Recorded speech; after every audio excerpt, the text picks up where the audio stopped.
Greetings. I had a little problem getting the buttons in line. There's a World Series behind me. Not much point in watching it. The Phillies are ahead 7-0 against the Houston Astros. And it's the top of the 7th inning. This is going to be hard for Houston to come back. It looks like they're going to be behind a game in the World Series. Welcome to the Evidence and Reasons for the Christian Faith video channel. Please let me know if the audio is coming through. This is being brought to you through Stream Labs, not StreamYard. And it's an option I chose for a variety of reasons. Aron Ra has been sending me some emails, and it was part of an email discussion that included a total of 5 people. Initially, it was James Coons just introducing us. He was the host of our debate. In the email was addresses were Chris Thompson, Cindy Lincoln, Aron Ra, and myself, and then James Coons. Aron said some derogatory things about me, and that's all right, but he has to back it up, which he hasn't. He's not shown that he claims to know a lot better than me, even about my own theory, which is kind of stupid for him to say that. I'll tell you why. I asked him in the debate, has he published in population genetics? He said no. And I told him, I have.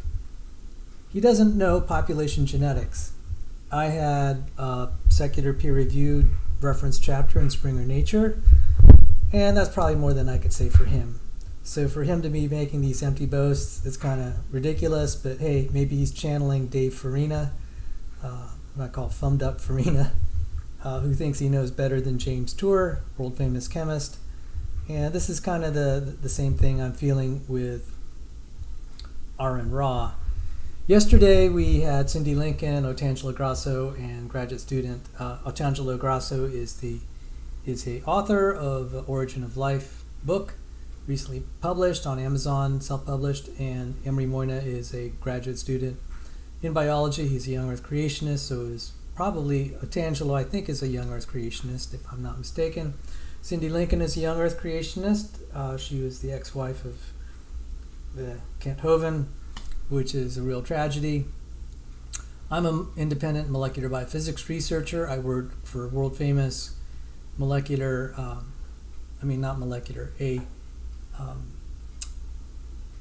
genetic engineer, famous research scientist, famous genetic engineer at Cornell, retired research professor, John C. Sanford, for 7 years, working on a variety of projects. That is how I managed to get published in secular peer review.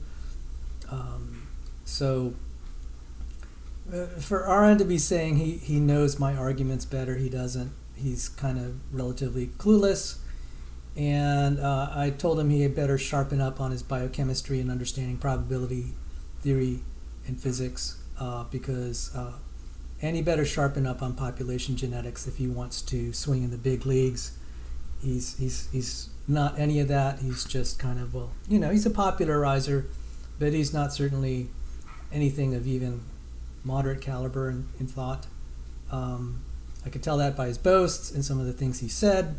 He's certainly not very knowledgeable, as he claims, in relevant fields. Going back to definitions, it was kind of miserable, and it's kind of just funny to hear him bloviate about stuff he doesn't understand, claiming that I don't understand it. So I'm going to school him a little bit today. He wrote me this letter.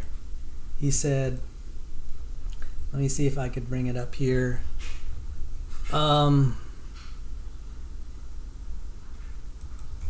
are just even some fine points he totally messed up. So he gave me permission to publish the emails he sent to me, which I'm grateful for, and it's going to give me an opportunity to school him on what he doesn't understand. So let's just take a look at some of what he said.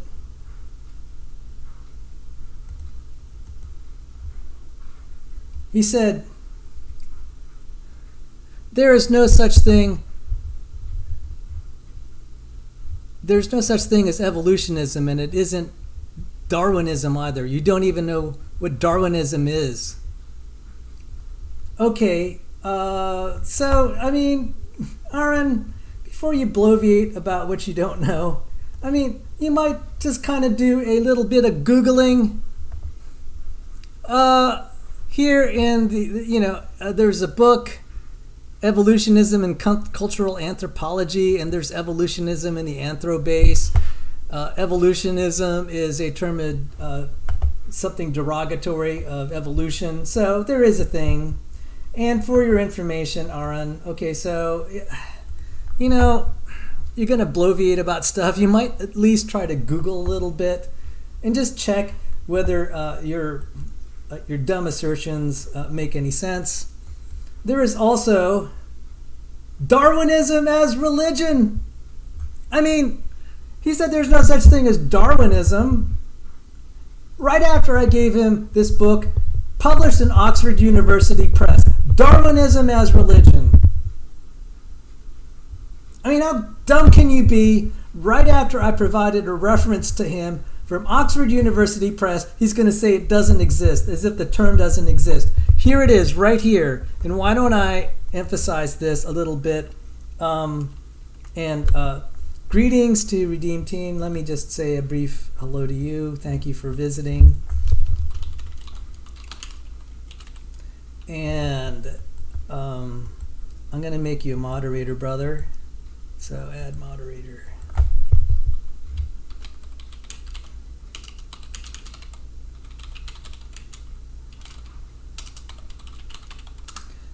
So, Aaron, if you're going to make stupid statements, it's kind of fun dealing with you because you'll make a stupid statement right after I give you something. Right after I give you the reference, you're going to pretend you weren't even served it and just say it doesn't exist. How about this? It's a Darwinism as religion. And this is by someone who's not a creationist. This is so funny. And it says, what literature tells us about evolution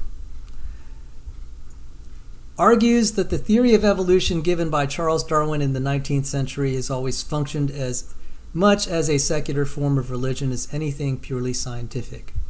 Through the words of novelists and poets, Michael Ruse argues that Darwin took us from the secure world of Christian faith back into a darker, less friendly world of chance and lack of meaning. An accessible and entertaining guide through a serious topic. And let's look at the book description. The Darwinian Revolution, the change in thinking sparked by Charles Darwin on the origin of species, which argued that all organisms, including humans, are the end product of a long, slow, natural process of evolution rather than the miraculous creation of an all-powerful God, is one of the truly momentous cultural events in Western civilization.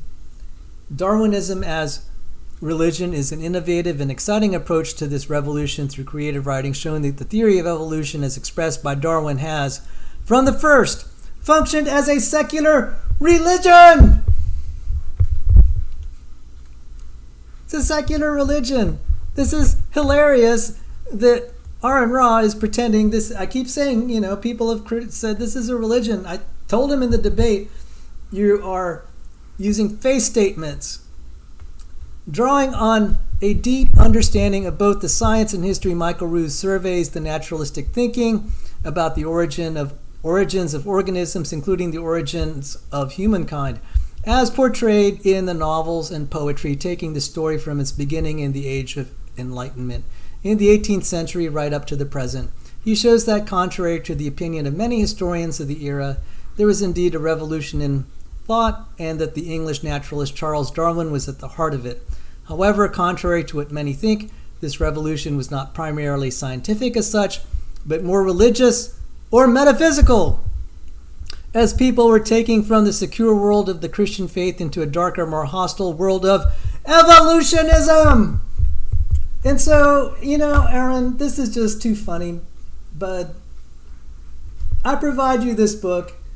It's by a secular publisher. It's by Oxford University Press. It's by a respected philosopher of biology. It tells you, it uses the word Darwinism and evolutionism, and you say it's not really a thing. you just make my job so easy. Kind of, if I'm going to ridicule you, you really deserve it.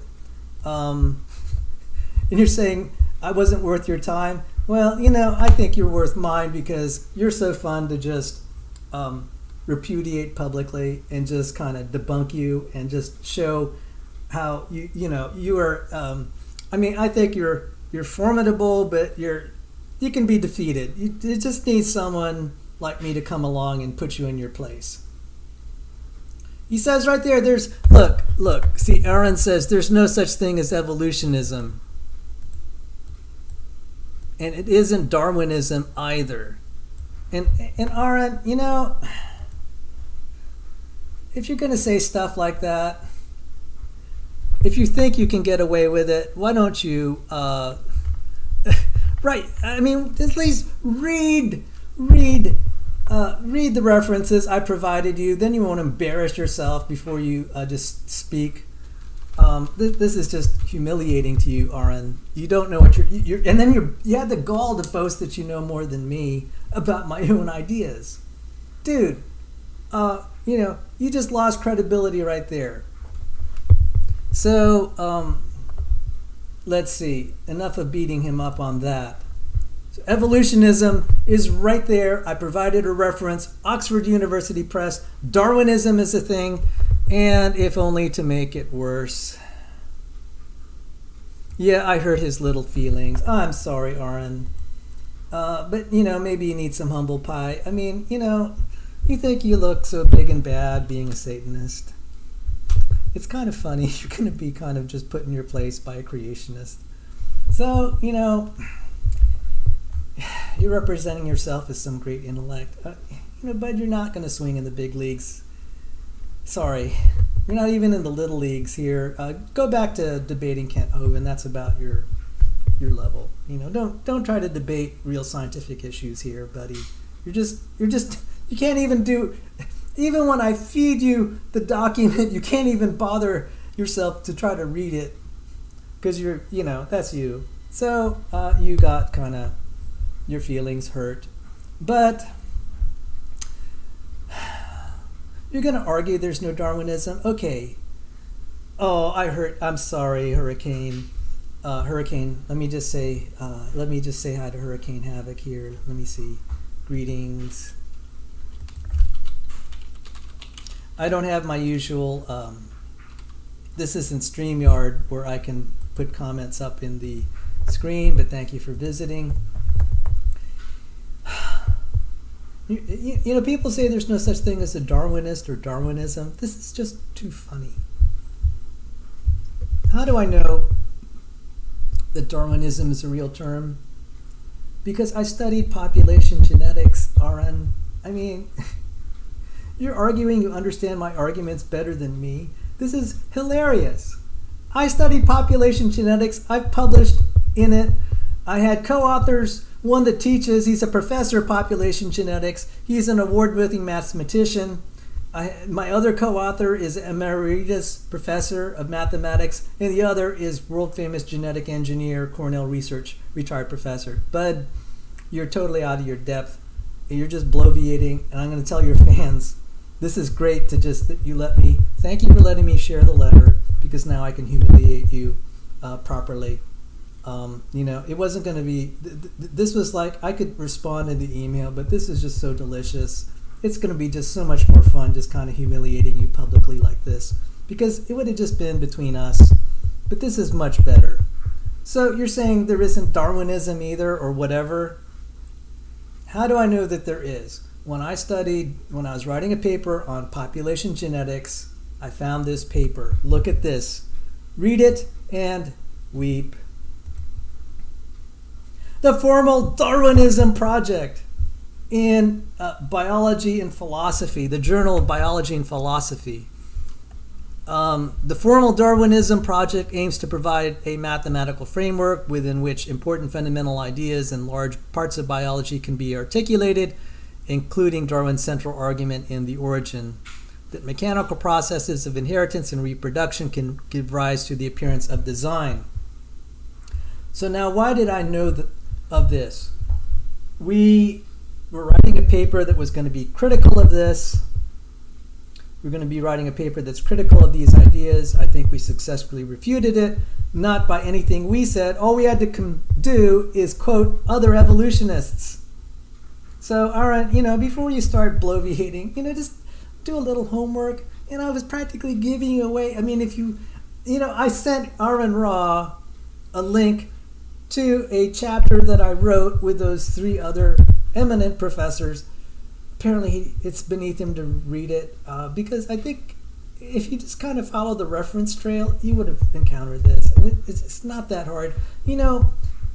It's even easier than that. All you have to do is type in Darwinism in the Google. I mean, come on, dude. You're making this easy. But thank you for giving me the opportunity to kind of humiliate you publicly. This is just too delicious, dude. I mean, you're a lot better than that other guy that I don't even want to talk about anyway. That other brain damaged guy who's just a high school dropout. At least you're a little bit higher in the league. So, I know this is sounding really mean, Aaron, but I'm stopping being Mr. Nice Guy. And it's just kind of fun to just humiliate you in front of your fan club because you don't know as much as you pretend to know. So, here's another thing that evolution... Oh, boy. So, here's another one. Here's another Aron Ra-ism. This is gonna be delicious, guys. He said, it's not true that evolutionists make claims they don't back either. It's not true that evolutionists make claims they don't back either. That's a lie, too. Oh, this is gonna be too easy. This is gonna be too easy.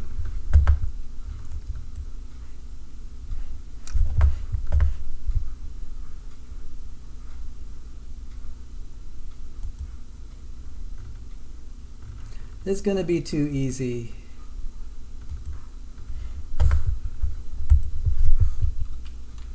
Oh, Dr. Dan here, so I'm sorry about that. Apologies, Dr. Dan.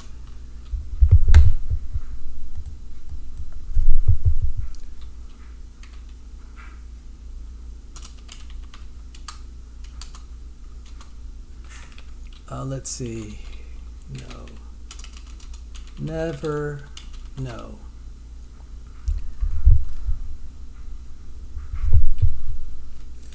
Okay, so there's a claim about evolution. There's a claim about evolution. I said they make claims that they can't back up. So here is an article from The New Scientist. Let me just make it bigger. And oh boy, I hate all these advertisements.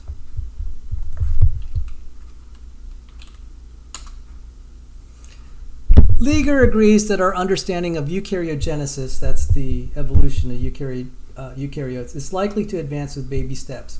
Part of the nature of these deep evolutionary questions is that we will never know. We'll never have a clear proof of some of the hypotheses we're trying to develop. So there you go. There you go. You can't back it up. It is a faith statement. I'd shown that book by Ruse, Darwinism as Religion. That wasn't me.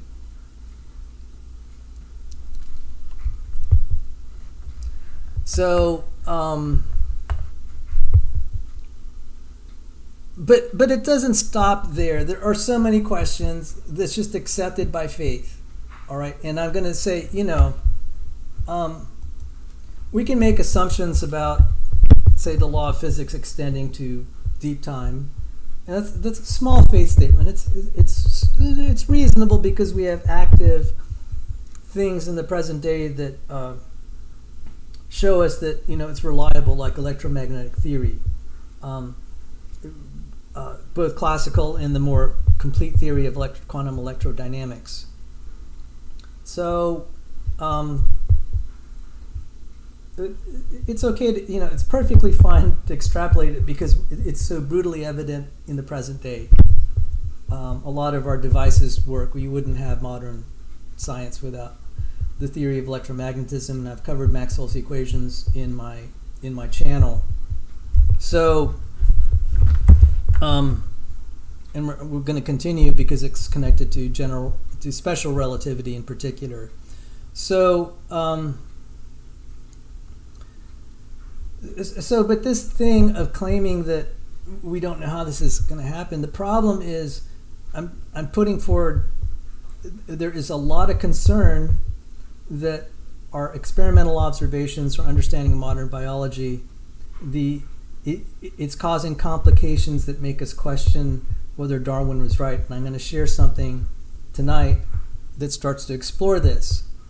And this is not a sign of healthy theory. We do not have controversies like this in classical electromagnetism, where in its domain of application, which is kind of macroscopic scale, not nanoscale, where quantum mechanics has to be accounted for. So I'm going to just read some titles. Just going to read some titles here.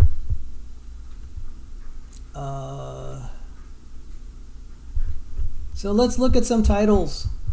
And this is not a sign of a healthy discipline. I quoted in the debate something by Jerry Coyne, who wrote the book Why Evolution is True. In another passage, in another essay, he said, in science's pecking order, evolutionary biology lurks somewhere near the bottom, far closer to the pseudoscience of phrenology than to physics. Whether or not that was his intended meaning, okay, I'm not going to represent it necessarily as his intended meaning, but I think that's true. Why don't you go to my academic channel? You want to just look at all my postings on Maxwell's equations? I'll show you some of my postings on Maxwell's equations. Why don't I do that? That seems reasonable. I mean, let's just compare what we can do. What I have done as a student of physics. You want to talk about precision? This was a document I was creating. This is a document I was creating on connecting Maxwell's equations to special relativity. And I start with the equations, the electromagnetic wave equation, the D'Alembert operators, the Laplacians. This enables us, this is how we unify, this equation unifies optics, electricity, and magnetism. This is why we have this is why we have a lot of modern science, because of stuff like this. And then I was talking about how clocks slow down. This is a testable hypothesis. The testable hypothesis was predicted by this derivation that I'm going through. It's not unique to me, but I'm trying to relearn it. So let's look here. This is the Lorentz transformation. And I was deriving this on my channel, going through the math, the partial derivatives, the second order partial derivatives, all the calculus, the electromagnetic theory. And I'm just giving you a feel for what it takes, what I consider real science. All right, so when I did this here, I reduced the equation to something simpler. And this took 12 hours at least, maybe 40 hours over the last 6 weeks to make this derivation. And then I got this final result, which implies when you go faster, like say hypothetically in a spaceship, based on classical electromagnetic theory, your clock is going to slow down, and that's what they call the twin paradox. This is how real science works. It makes a prediction, it has a testable hypothesis, we can measure it, and we have confirmed it to high degree. We can confirm it to high degree. So,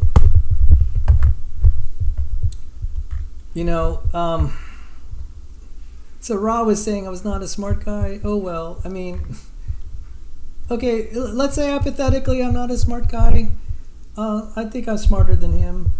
So that doesn't speak well of him. I know that was a mean, arrogant thing to say, but hey, I'm not in a nice mood tonight. So I'm trying to contrast. That all began when I said, quoting Jerry Coyne, who said, in science's pecking order, evolutionary biology lurks somewhere near the bottom, far closer to phrenology than to physics. Or I could say, if you insert the pseudoscience of phrenology than the physics. I showed you what high-level physics is right there. The modern world would not be driven. That derivation I showed came from Maxwell's equation. We would not have the modern world. Can you imagine a world without electricity? Just think about that. There would be no science. That's what I mean by high-level science. And so I'm willing to defend my interpretation of what Coyne said, whatever he meant. If you just take it at face value, whether he meant it or not, it was actually pretty accurate.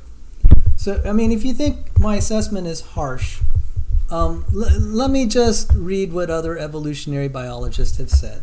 Okay, so I'm really happy about this derivation I worked out. I'm going to continue to work on it, and so because it is related to young Earth creationism, and so let's look at this paper. What's wrong with evolutionary biology? Did a creationist write that? Okay, in the journal Biology and Philosophy. What's wrong with... I'm just going to read a paragraph or so here. There have been periodic claims that evolutionary biology needs urgent reform. Oh, let me see if I could do this in PDF. We won't have these obnoxious ads. Let me see. Apologies to the viewers here. Dr. Dan, thanks for visiting. I'm sorry I made that comment, brother. I did not want to offend you. I was just kind of going on a tirade there. Thank you for reminding me. I just want to apologize. So anyway, what's wrong with evolutionary biology? This is written by John J. Welch, who is obviously a very talented evolutionary biologist. What's wrong with evolutionary biology? And, guys, to be fair, I could write this about creationism too. All right? So if you say, Sal, look at all the problems of creationism, I'd be right there with you. If we, tell you what, if creationism were on the level of Maxwell's equations, we wouldn't be having a debate, okay? So I'm not going to pretend that creationism doesn't have its problems. That's why I welcome, qualified critics to interact with me. So, there have been periodic claims that evolutionary biology needs urgent reform. And this article tries to account for the volume and persistence of this discontent.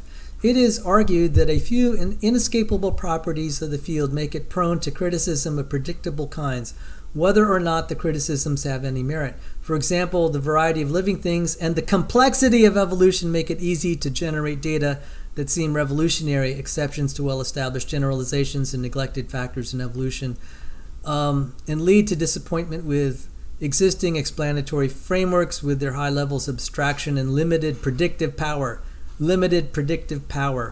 It is then argued that special discontent stems from the misunderstandings and dislike of well-known but atypical research program, the study of adaptive function, in the tradition of behavioral ecology. To achieve its goals, this research needs distinct tools, often including imaginary agency. To achieve its goals, this research needs distinct tools, often including imaginary agency.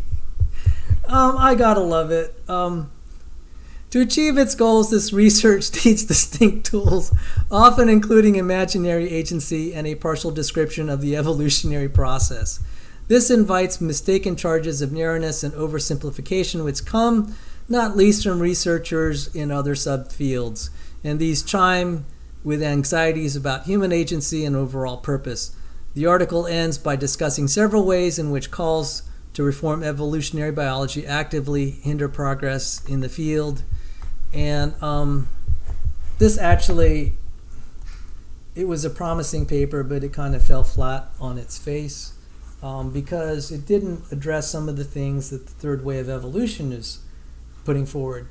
So now there is a senior, in my opinion, Eugene Koonin is one of the top evolutionary biologists on the planet. I had the privilege of studying under one of his staff workers at the NIH to study bioinformatics, not evolution per se. So I studied bioinformatics, graduate class in bioinformatics under one of his staff workers. And Eugene Koonin has a staff of around 30 evolutionary biologists and computational biologists, etc., working for him. Published 400 papers. 400 papers. That's just insane. Now, the way someone can be that prolific is when you have a team of 30 guys, you're kind of like the lead in that laboratory or that department. You usually sign your name to the people that you're who are working for you. You sign your name. You're the last author listed among all your team. So you could be very, very prolific. And so that also means he's kind of an editor almost of his own journal with 400 articles. Now I'm going to share something that he wrote. All right, so okay, Dan is rolling his eyes. I want to acknowledge Dr. Sandy Pigeon for alerting me to this article. This is by Eugene Koonin. Okay, so I'm not, up until this point, I haven't really been, I've coded my own stuff, and I'm a creationist, and then some of my co-authors, but for the most part, I've been just going by stuff that the secular world has said. You know, I mean, if Aron were really interested, he'd be reading some of this and pondering it. So let's read what Koonin has said. Now I'm going to make Dr. Dan cringe. All right, so Trends in Genetics 2009. I didn't even know about, I knew sort of this, but I didn't know Koonin had actually published his take on this. The Origin at 150 is a new evolutionary synthesis in site. National Center for Biotechnology Information, National Library of Medicine, National Institutes of Health, Bethesda, Maryland, USA. The 200th anniversary of Darwin and the 150th Jubilee of the Origin of Species prompt a new look at evolutionary biology. The 1959 Origin Centennial was marked by the consolidation of the modern synthesis. The edifice of the modern synthesis has crumbled. The edifice of the modern synthesis has crumbled, apparently beyond repair. Another term for the modern synthesis is neo-Darwinism. So before I get myself in trouble, I will not do an Aron Ra before I release this. Neo-Darwinism. Let me just make sure that I told you right. Okay, neo-Darwinism. Okay, Wikipedia article here. Let me just make sure I'm giving you quality stuff. Neo-Darwinism is used to describe any integration of Charles Darwin's theory evolution by natural selection with Gregor Mendel's theory of genetics. It mostly refers to evolutionary theory from either 1895 for the combination of Darwin's and August Weismann theories of evolution, or 1942 modern synthesis. Okay. Modern synthesis was 20th century synthesis of Charles Darwin, Charles Darwin's theory of evolution and Gregor Mendel's ideas on heredity into a joint mathematical framework. Julian Huxley coined the term in 1942, evolution, the modern synthesis. I mean, this sounds like it's the same thing. Anyone in the side chat is welcome to see if that's the correct characterization. Neo-Darwinism is the same thing as modern synthesis. Anyone object to that? It's just the same thing by a different name. We'll go on. So let me kill some of this stuff. Just reduce the number of windows I'm managing here. I can get rid of this, go back here. In 2009, evolutionary biologists and all scientists that are in one way or another involved in evolution research are extremely busy celebrating great anniversaries. Darwin's 200th birthday, 150 years since the publication on the origin of species, and 200 years of Jean-Baptiste Lamarck's early evolutionary synthesis, Philosophie zoologique. Numerous scientific meetings dedicated to Darwinism. Oh my goodness, Aaron, do you even read your own stuff? You said there's no Darwinism right there. Numerous scientific meetings dedicated to Darwinism and evolutionary biology were convened in 2009. One of the most prominent, obviously, being the 74th Cold Spring Harbor Symposium on Quantitative Biology, aptly entitled Evolution, the Molecular Landscape. And another one certainly worth a mention, the Society for Molecular Biology and Evolution annual meeting in Iowa City named Darwin to the Next Generation. And of course, these and other meetings dedicated to Darwin are complemented by plenty of special Darwinian journal issues and standalone articles. One could perhaps debate the merits and excesses of such celebratory activities, but Darwin Jubilees have been special in the past. Most importantly, the 100th anniversary of the origin was marked by the final consolidation of the modern synthesis of evolutionary biology. So this year, the modern synthesis, there it is, neo-Darwinism is celebrating its 50th anniversary. So the modern synthesis, neo-Darwinism. So there we have it authoritatively in a peer-reviewed article. Modern synthesis, neo-Darwinism. Sorry, Aaron, this is just too funny when you said there's no such thing as Darwinism or whatever. It's just all over the literature, bud. Therefore, this year is perfect to ask some crucial questions. How has evolutionary biology changed in the 50 years since the quote-unquote hardening of the modern synthesis? Is it still a viable conceptual framework for evolutionary thinking and research? And if not, is a new postmodern synthesis in sight? The origin centennial celebration came at the dramatic time when biology was undergoing its molecular transformation. Since then, the landscape of evolutionary biology, borrowing from the phrase of the 2009 Cold Spring Harbor Symposium, has changed completely owing to three distinct and non-contemporaneous but interlocked revolutions: molecular, microbiological, and genomic. The molecular revolution came first and culminated on the one hand in the neutral theory, which asserts that the majority of the mutations that are fixed during evolution are neutral, and accordingly, the purifying selection is more common than positive selection. The purifying selection is more common than positive selection, and on the other hand, in the grand molecular tree derived from rRNA comparison, and on the other hand, in the grand molecular tree derived from the rRNA comparison. The microbiological revolution expanded the domain of evolutionary biology into the world of prokaryotes. All the concepts of both Darwin and the architects of modern synthesis applied only to multicellular eukaryotes, primarily animals, although Darwin did perform some research on microbes, mostly unbeknownst to microbiologists.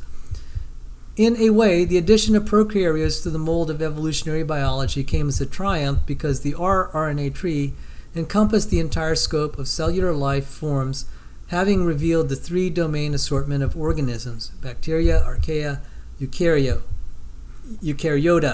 appeared to be the true tree of life. However, there are also major problems with prokaryotes, which fundamentally differ from eukaryotes, in that they do not engage in regular sex, but do exchange genes promiscuously. So species cannot be meaningfully defined. Oh, there you go, Dr. Dan. For the advocates, I think you said maybe half jokingly, there are no species are fake. There you go. Species cannot be meaningfully defined. And okay, I'm going to take a swipe at Aron Ra here. He's talking about you got speciation. I'm just like, Do you know, Aron, why I didn't want to go there? It's because I have statements like this that say species cannot be meaningfully defined. So, your kind of macroevolutionary stuff, it's no more than saying, hey, the kids are different than the parents. That can count as macroevolution, maybe. I don't know. I don't care. All these definitional arguments are like moving chairs on the Titanic of a sinking ship. Just define it whatever way you want. Okay.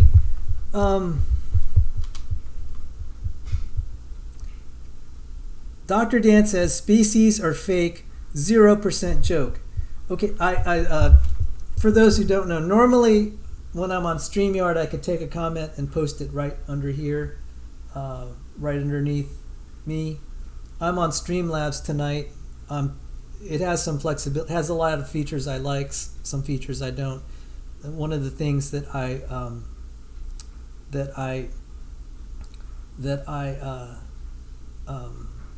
miss is that I can't take comments and post them. So Dr. Dan said species are fake, 0% joke. Oh my goodness. Thank you, Dr. Dan. By the way, standing invitation, Dr. Dan, standing invitation. I try not to have just open mics because people end up shouting at each other, cutting each other off. I did a lot of cutting off of Otangelo. I apologize to him. Today I said, sorry, Otangelo, I had to cut you off. I'll make it up to you. We can have just one-on-one. Dr. Dan, anytime you want to come here, not so much here, my academic channel where we can nerd out, there's an open invitation to you. If there's something I say that really, on a scientific matter, that really gets under your skin, and you think I need correction or you have to contest that, if I misrepresented you or someone else, I may go over the top on a few things, but, as far as the pure science, open invitation, you have my email, open channel. Just want to make that invitation. I want to thank you for referring Cindy to some articles about learning about alleles. I'm trying to get her to get out of Kent Hovind mode, which is kind of 5th grade, 4th grade level science to teach creationism. I want her to understand biology. I'd be delighted if I would rather she had studied under Dr. Dan, and I've said this. We had a poll of students who are creationists. They said, who would we rather study under? P.Z. Myers, Kent Hovind, or Dr. Dan? Dr. Dan was the unanimous choice.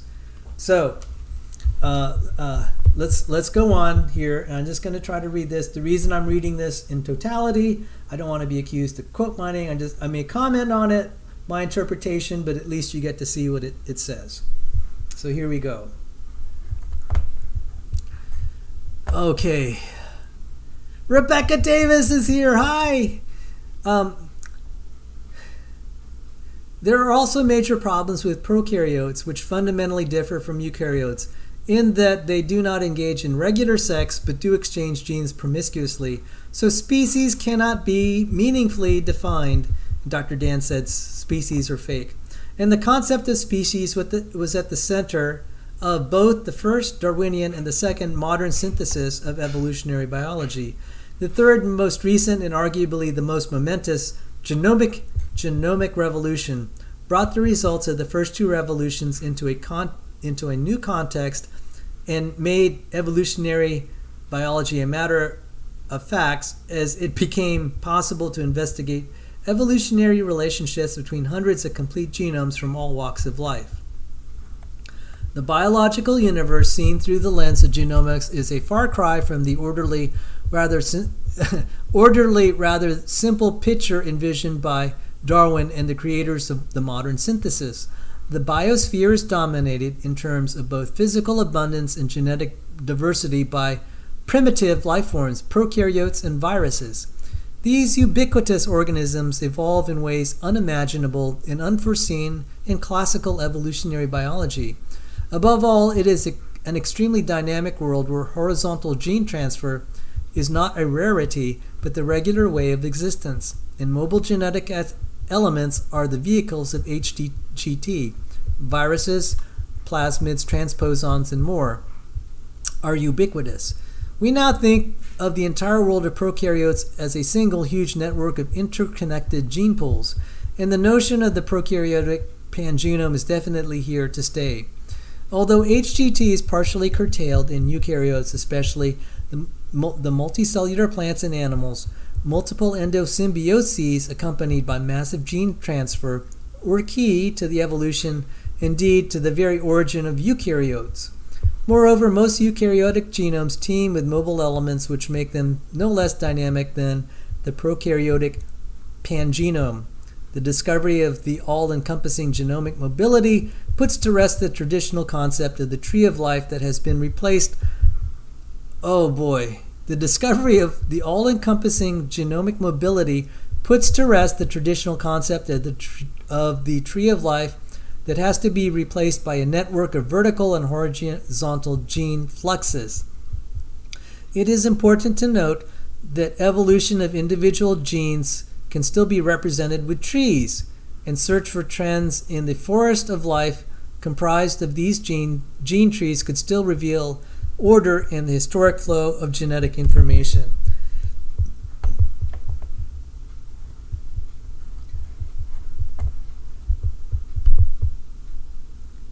Okay, all right. I asked the question, is there a last universal common ancestor? I seem to think I got a yes, even though there was a forest of life. So there's a forest, maybe one bottleneck through Luca. I don't know. I'm not going to go there. But I like to think, forest of life. So in the debate, I don't know if I have it here. Let me see. In the debate, I showed, let me bring this up. So Cindy and I argued, oh my goodness, we argued on our opening statement. I said, Cindy, just accept this for the sake of argument. So this is from the Smithsonian. And this is a picture, and it says, the tree of life. All life on Earth evolved from one common ancestor. Most living things today are microscopic organisms, as was true on early Earth. In comparison, fungi, plants, and animals make up only one small part of the tree of life.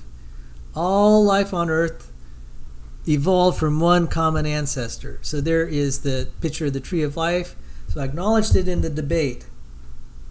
And Sandy Pigeon, I'm highlighting your article. Thank you.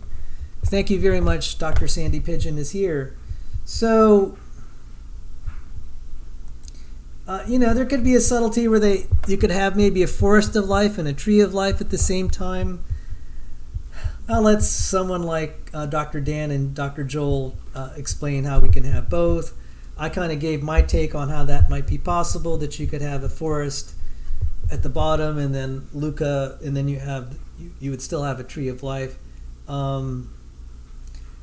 Okay, guys, I'm not going to get there. Unfortunately, I think creationists have seized on this, and I said that I told Otangelo yesterday, do not argue against common ancestry today. This is too big a deal. He thinks it can be done so quickly. I'm just like, all right. If you're a hiker, you can only carry so much gear. If you're building an airplane, you can only handle so much ordnance before you just won't fly anymore. And this is where I had an argument. And I told Otangelo politely, I said, we strenuously agree. We agree about the facts, but we disagree how to communicate it. And I'm the same with Cindy Lincoln. I just don't try to attack universal common ancestry. It's a lot harder than you think. So, and I'd like to walk her and other creationists through the OpenStax books that Dr. Joel, Dr. Dan have presented. It'd be great to walk through the Berkeley Evolution 101 course and then just understand the arguments more deeply. Please don't go to Dinosaur Adventureland and read these shallow creationist rebuttals that are just not going to cut it at the university level. The Philadelphia Phillies won Game 3 of the World Series. So just in case you're wondering what's going on there. So they used the word forest of life. Forest of life rather than tree of life. The discovery of pervasive HGT, that's horizontal gene transfer, and the overall dynamics of the genetic universe destroys not only the tree of life.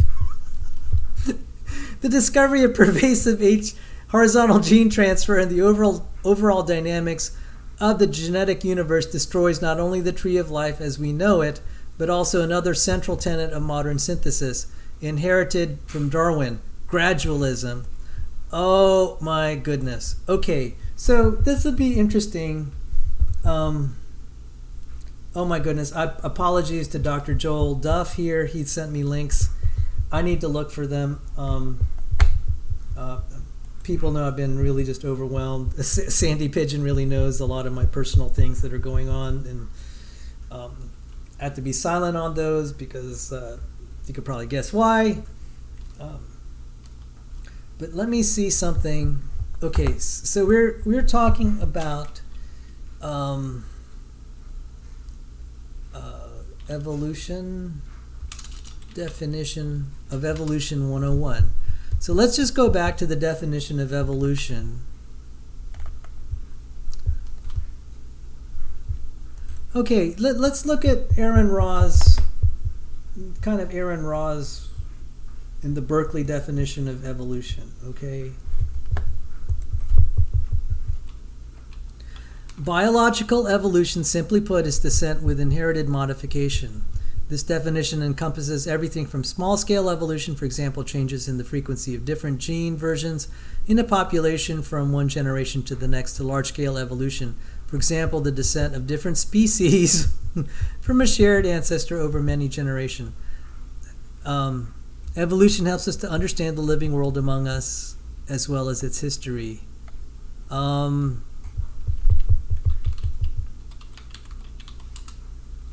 Let's see if they use the word gradual. Okay. Anyway, I was just cross-checking that. I didn't find anything of value. Sorry. So let's go back. All right. So the discovery of the pervasive HTT and the overall dynamics of the genetic universe destroys not only the tree of life as we knew it, but another central tenet of the modern synthesis inherited from Darwin, gradualism. So thanks again to Sandy Pigeon. Shout out, hat tip, sir, Sandy. Salute, sir. Thank you. Equally outdated is the neo-Darwinian notion of the adaptive nature of evolution. Equally outdated is the neo-Darwinian notion of the adaptive nature of evolution. Clearly, genomes show very little, if any, signs of optimal design in random drift constrained by purifying in all likelihood contributes much more to genome evolution than Darwinian selection. And with pan-adaptationism, gone forever is the notion of evolutionary progress that undoubtedly is central to the traditional evolutionary thinking, even if it is not always made explicit. Okay, guys, so I got to tell you, there's a minefield here. There are so many ideas in evolutionary literature that has changed. It's a moving target, which makes it very difficult to knock it down. So all you could do is probably be as abreast of the information, and this is 2009. Okay, so I'm already 13 years behind. You can try to knock down old ideas just by referencing modern viewpoints. That's about all you can do. And this is not going to be easy. So if you're a creationist, you're trying to attack evolution, you have to be acquainted with the most modern stuff.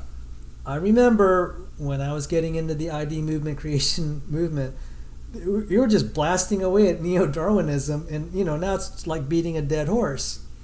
It didn't take, but so I got into this 2000, 2001, 2003. By 2009, it's already these pronouncements are being made. And so if you look at a lot of the literature of creationism and the Discovery Institute, their brand of ideism, a lot of the early literature was just assailing neo-Darwinism, and it's moved away from that. They were correct in assailing it. They were absolutely correct in assailing it. The establishment got more virulent and adapted. So, all right. The summary of the state of affairs on the 150th anniversary of the origin is somewhat shocking. The summary of the state of affairs on the 150th anniversary of the origin is somewhat shocking. In the post-genomic era, all major tenets of the modern synthesis, that is neo-Darwinism, are, if not outright overturned, replaced by a new and incomparably more complex vision of the key aspects of evolution, box 1. So, not to mince words, the modern synthesis is gone. Neo-Darwinism is gone. What's next? The answer seems to be suggested that the Darwinian discourse of 2009, a postmodern state not so far a postmodern synthesis. Above all, such a state is characterized by the pluralism of processes and patterns in evolution that defies any straightforward generalization. I think this is worth repeating. A state is characterized by the pluralism of processes and patterns in evolution that defies any straightforward generalization. A state is characterized by the pluralism of processes and patterns in evolution that defies any straightforward generalization. And even myself was a little late to the game. One such generalization was Fisher's not so fundamental theorem of natural selection. That's another dead horse that's been being beaten. But Richard Dawkins kept asserting it. He said that's biology's central theorem, Fisher's fundamental theorem of natural selection. That was a generalization he thought would solve all things. And by the way, there is this beautiful quote by Haeckel. It's not found in the English version, the History of Creation. It's only found in the foreword, the Vorwort, or the preface of Naturaleza Schöpfungsgeschichte, which is History of Creation. Naturaleza Schöpfungsgeschichte. You will not find it in the English version. In the German foreword, it says, Evolution is henceforth the magic word by which we will solve all riddles. Evolution is henceforth the magic word by which we will solve all riddles. And before I'm embarrassing myself, let me make sure I got this right. Evolution is henceforth the magic word riddles. Haeckel. This was quoted by Alan Orr in his criticism of Daniel Dennett.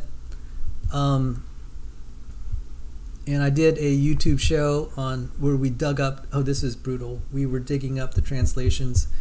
We happened to have people who... Greetings, everybody. Welcome to the Evidence Reasons Academy. I'm Salvador. Let me see if I have it.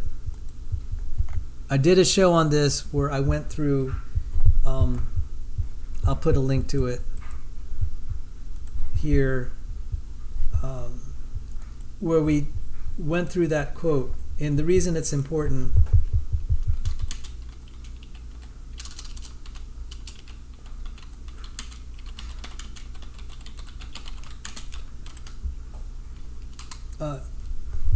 is we're talking about there can't be generalizations. And so now we're getting to the point, it's like, well, we have these diversity of processes, a lot of things that we don't know happen. And I kind of like the way Haeckel said it. Evolution is henceforth the magic word by which we will solve all the riddles that surround us. Evolution is henceforth the magic word by which we will solve all the riddles that surround us. And it's not in any English translation because it's only came from... There was an English version of creation history, had one foreword, and then the German version had a different version of the foreword. It's in that foreword, Naturaleza Schöpfungsgeschichte, that you have that phrase. Evolution is henceforth the magic word by which we will solve all the riddles that surround us. So going back to Kunin's article here,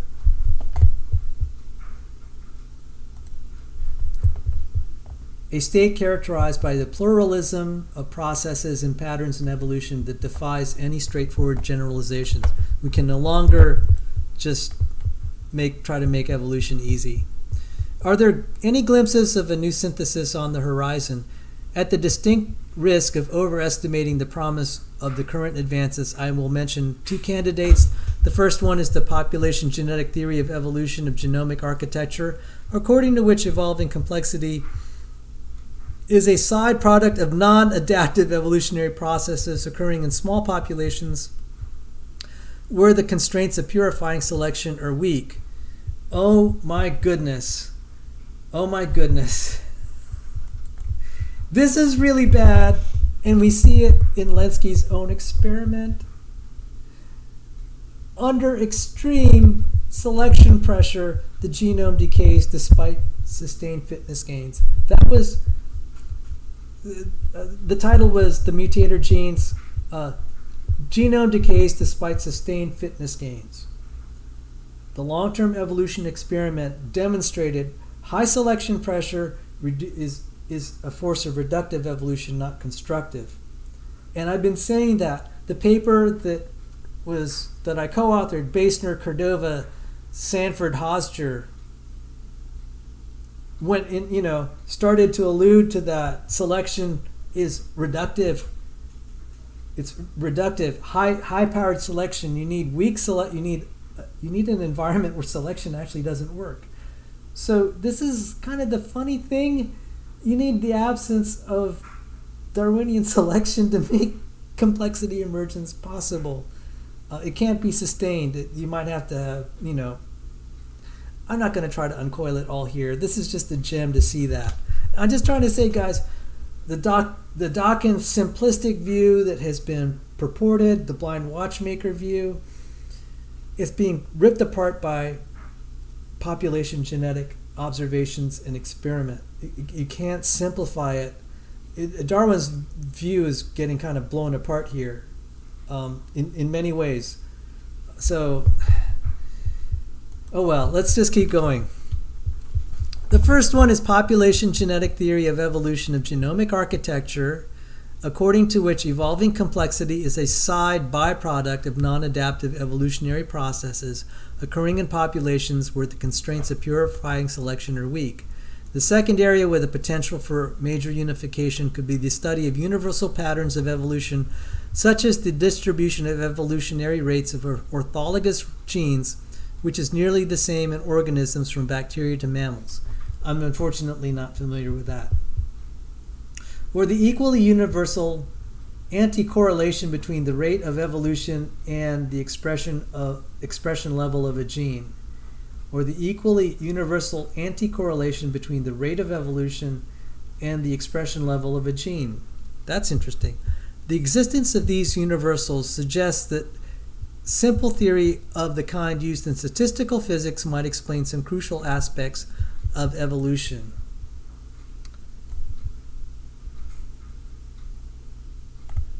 Whether or not the directions mentioned above and others can be combined into a new evolutionary synthesis in the foreseeable future is too early to tell.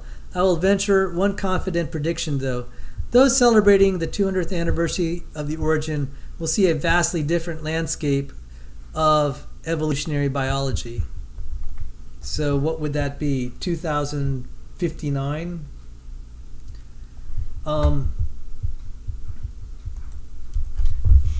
This is, God bless you, Dr. Sandy Pigeon, I salute you. You made my job so much easier. I kind of knew pieces of this, but they're all scattered all over the place. You found the one document written by probably one of the most respected evolutionary biologists on the planet. He certainly has earned his stripes. 400 peer-reviewed papers and a staff of 30 evolutionary biologists. I don't know that there's any place on the world that has a department of 30 evolutionary biologists and computational biologists, whatever, in a team to do this stuff. They're very prolific. They're very good at what they do. And as I mentioned, if all this to brag, Aron, I studied under one of his staff members. Okay, so it's not like I haven't been acquainted with this stuff. So I'm just going to briefly cover something that Dr. Sandy Pigeon, he sent me another email today, and I need to acknowledge him again. Sir, I salute you. And thank you for your service to our country as a Navy SEAL. I thought of you recently in the recent battle of Crimea, where we had these maritime drones, and I was thinking your SEAL delivery vehicle. So anyway, I digress. Let me look at this article. So, I think Jerry Coyne had an interesting, he's the author of Why Evolution is True. And in 2015, I'm just going to cover a little bit of this. This is the same guy I keep picking on because he's fun to pick on. He said, should there be a third way of evolution? I think not. Okay, so I can't figure out what these guys mean. I'm going to throw in my interpretation. I'll read it for what I think it's worth and kind of put in my 2-cent reaction. Should there be a third way of evolution? I think not. Someone just called a fairly new Evolution Needs a New Paradigm website to my attention, and I wish they hadn't. The site, The Third Way of Evolution. Okay, so I'm going to open the link. The third way. The vast majority of people believe that there are only two alternative ways to explain the origin of biological diversity. One way is creationism that depends on intervention by a divine creator. That is clearly unscientific because it brings an arbitrary supernatural force into the evolution process. The commonly accepted alternative is neo-Darwinism, which is clearly naturalistic science but ignores much contemporary molecular evidence and invokes a set of unsupported assumptions about the accidental nature of hereditary variation.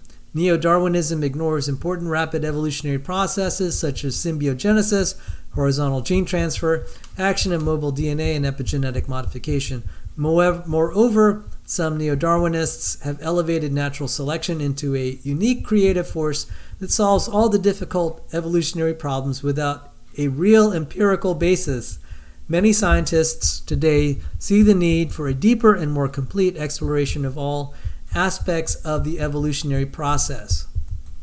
And here, Mr. Why Evolution is True, Jerry Coyne, is saying he wish someone called a fairly new Evolution Needs a New Paradigm website to my attention, and I wish they hadn't. Okay, as I said, the Discovery Institute, mainline creationism, up until like 2010, was really hammering neo-Darwinism and saying how bad it was, how incomplete. Now, I debated Dr. Chris Thompson Dr. Chris Thompson and Aron Ra were the opposing side. Cindy Lincoln and I were on the creationism side. Dr. Thompson, I found out, had known me way back to like his graduate school days, like 2003, 2004. Big in that forum, we were talking about, this is when I was still in the aerospace and defense industry. Big in that forum was some advocate of modern synthesis and neo-Darwinism. And we were just hammering him. And I feel vindicated now that we were calling it out. I said, this is a terrible paradigm. And they just kept promoting this. Oh my goodness, they kept promoting it. They had some big names who founded it. I think the three big names would be Haldane, Meyer, and Ronald Fisher. Brilliant minds, but they were mistaken. And there was all this promotion in neo-Darwinism for years, and we were hammering it. I feel now we were vindicated. Of course, they'll say, well, still evolution is true. It's like, okay, well, just say what you want. But I feel the Discovery Institute, mainline creationism, was absolutely right. They hammered it, and then now this is what we get. The third way, we had sensed that it was going to collapse. It has failed as a paradigm, and we saw it coming. So now they're offering this third way. Jerry Coyne is objecting. This is going to be interesting. The site, The Third Way of Evolution, has been going for some time, and according to its notes, was created last May by two biologists, James Shapiro, and this is really embarrassing, here at University of Chicago. James Shapiro is a professor in kind of like the biochemistry department. Jerry Coyne is a professor at the same university in the evolutionary kind of department. I don't know the formal names. So this is professor against professor in the same university arguing over evolution. It's glorious. And Paul Nelson, Young Earth Creationist, Discovery Institute Fellow, graduated PhD from University of Chicago. So did Bill Dembski. So this is kind of a hotbed for this stuff. Okay, so let's go again. And Dennis Noble, a renowned physiologist who was formerly a professor of Oxford, as well as Raju Pukhotil, an engineer credited with creating the site. So we got some high-powered names. He is the head also of the Royal Society, as far as I know.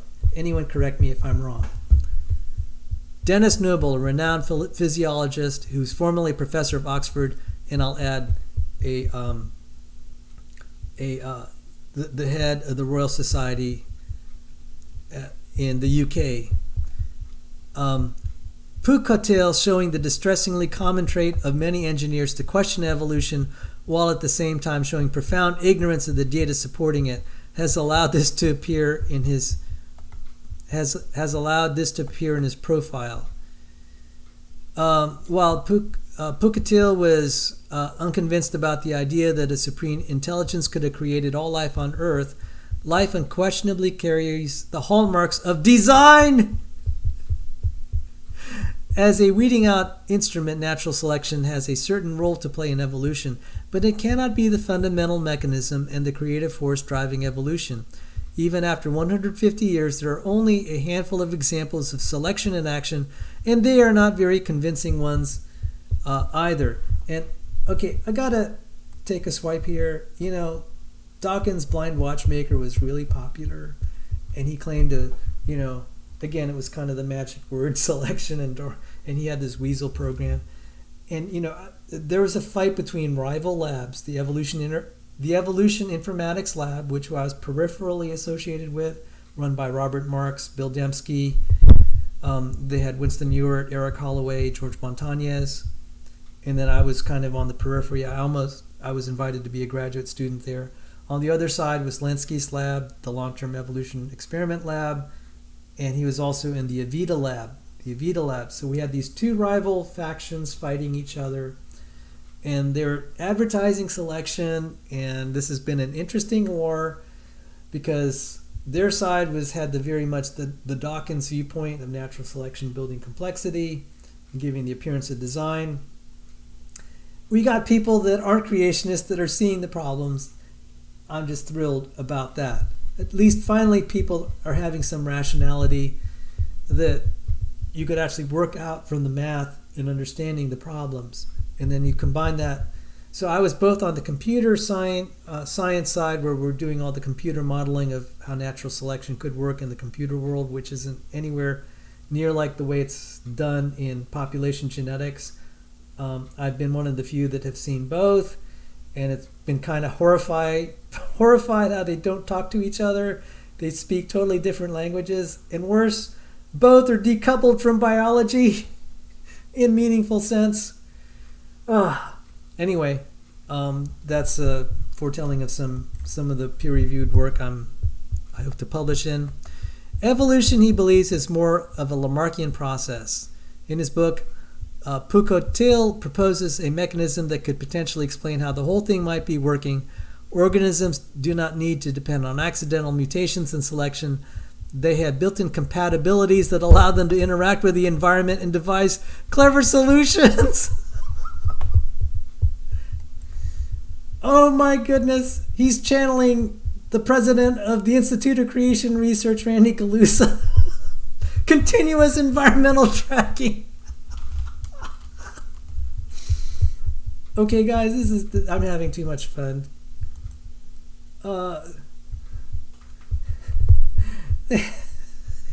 He's channeling the president of the ICR. This is great. They have built-in capabilities that allow them to interact with the environment and devise clever solutions. I'm going to skip some of this. And Coyne says, here we have both the misguided criticism of evolution that characterizes the whole site, really a few not very convincing examples of selection in action, as well as the invocation of revolutionary new processes for which there's virtually no evidence, or at least no evidence that the processes had an important role in the evolution and adaptation. But what is the third way of evolution? And then he just goes on and on. So he criticizes his university colleague, James Shapiro, at University of Chicago, and he goes on. I mean, you can read it here. This is just delicious. These are not... Jablonka.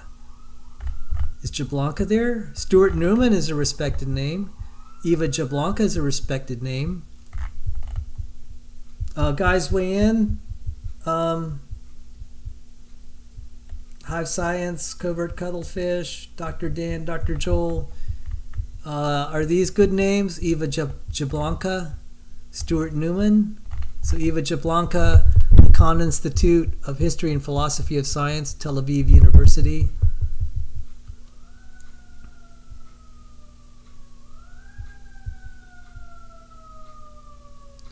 Okay, so Coyne is ripping into them.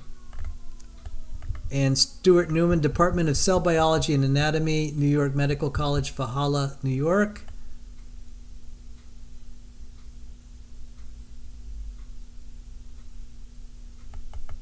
And Coyne, Newman believes that natural selection is insufficient to explain macroevolution. Big changes between groups that are, for instance, involved in the creation of new phyla, and that evolution of that type involves saltations, big instantaneous leaps involving not natural selection on genes, but changes in the self-organization of the matter and biochemical pathways that make up organisms. I've criticized his views at length here and showed that none of them, since they're supported by no evidence, call for a radical revision of modern evolutionary theory. Evelyn Fox, Professor of History and Philosophy of Science, Emerita, STS, Massachusetts Institute of Technology. Evelyn Fox Keller. Adrian Bijan, Department of Mechanical Engineering, Material Science, Duke University. I'm not well acquainted with Bijan's work, since he doesn't publish in evolution journals, but Joe Felsenstein has taken apart some of his and his collaborators' evolutionary ideas. John Odling Smee, Emeritus Research Professor, Mansfield College, University of Oxford. Biological anthropology. Odling Smee is an exponent, along with my former PhD advisor Richard Lewontin, of the idea of niche construction. So Richard Lewontin was Coyne's PhD advisor. I'll try to remember that. That's significant, because Lewontin, we quoted in our publication in the Springer Nature Reference work that's on university shelves, I'm proud to say, Lewontin was one that was very influential on me. He was, Kurt Wise worked with Richard Lewontin at Harvard. Kurt Wise is a young earth creationist, graduated from Harvard, PhD. Lewontin was very influential in my realization that the definition of fitness is terrible in evolutionary biology. That wasn't really original to me. He was saying, it's hard to define what fitness is. And is it anything different than just the reproductive schedule? He said, it doesn't solve, I'm paraphrasing here. The reference that I quoted heavily from is Winter Santa Fe Bulletin 2003, Richard Lewontin, The 4 Complications with Evolutionary Processes, or something like that. This is significant that he's mentioning Lewontin. So Lewontin was Jerry Coyne's PhD advisor, and Lewontin worked with Odling Smee, and so we have two people associated with Lewontin that are disagreeing. That's the notion that the behavior of organisms themselves, since it affects their environments, niches, must affect their subsequent evolution. The classic example is the beaver. by evolving to adapt a lifestyle that creates a new habitat, the construction of ponds by felling trees that dam streams, as well as by building lodges as their homes. The beaver creates new selective pressures that can affect its evolution. And he says, but does this require our rethinking standard evolutionary theory?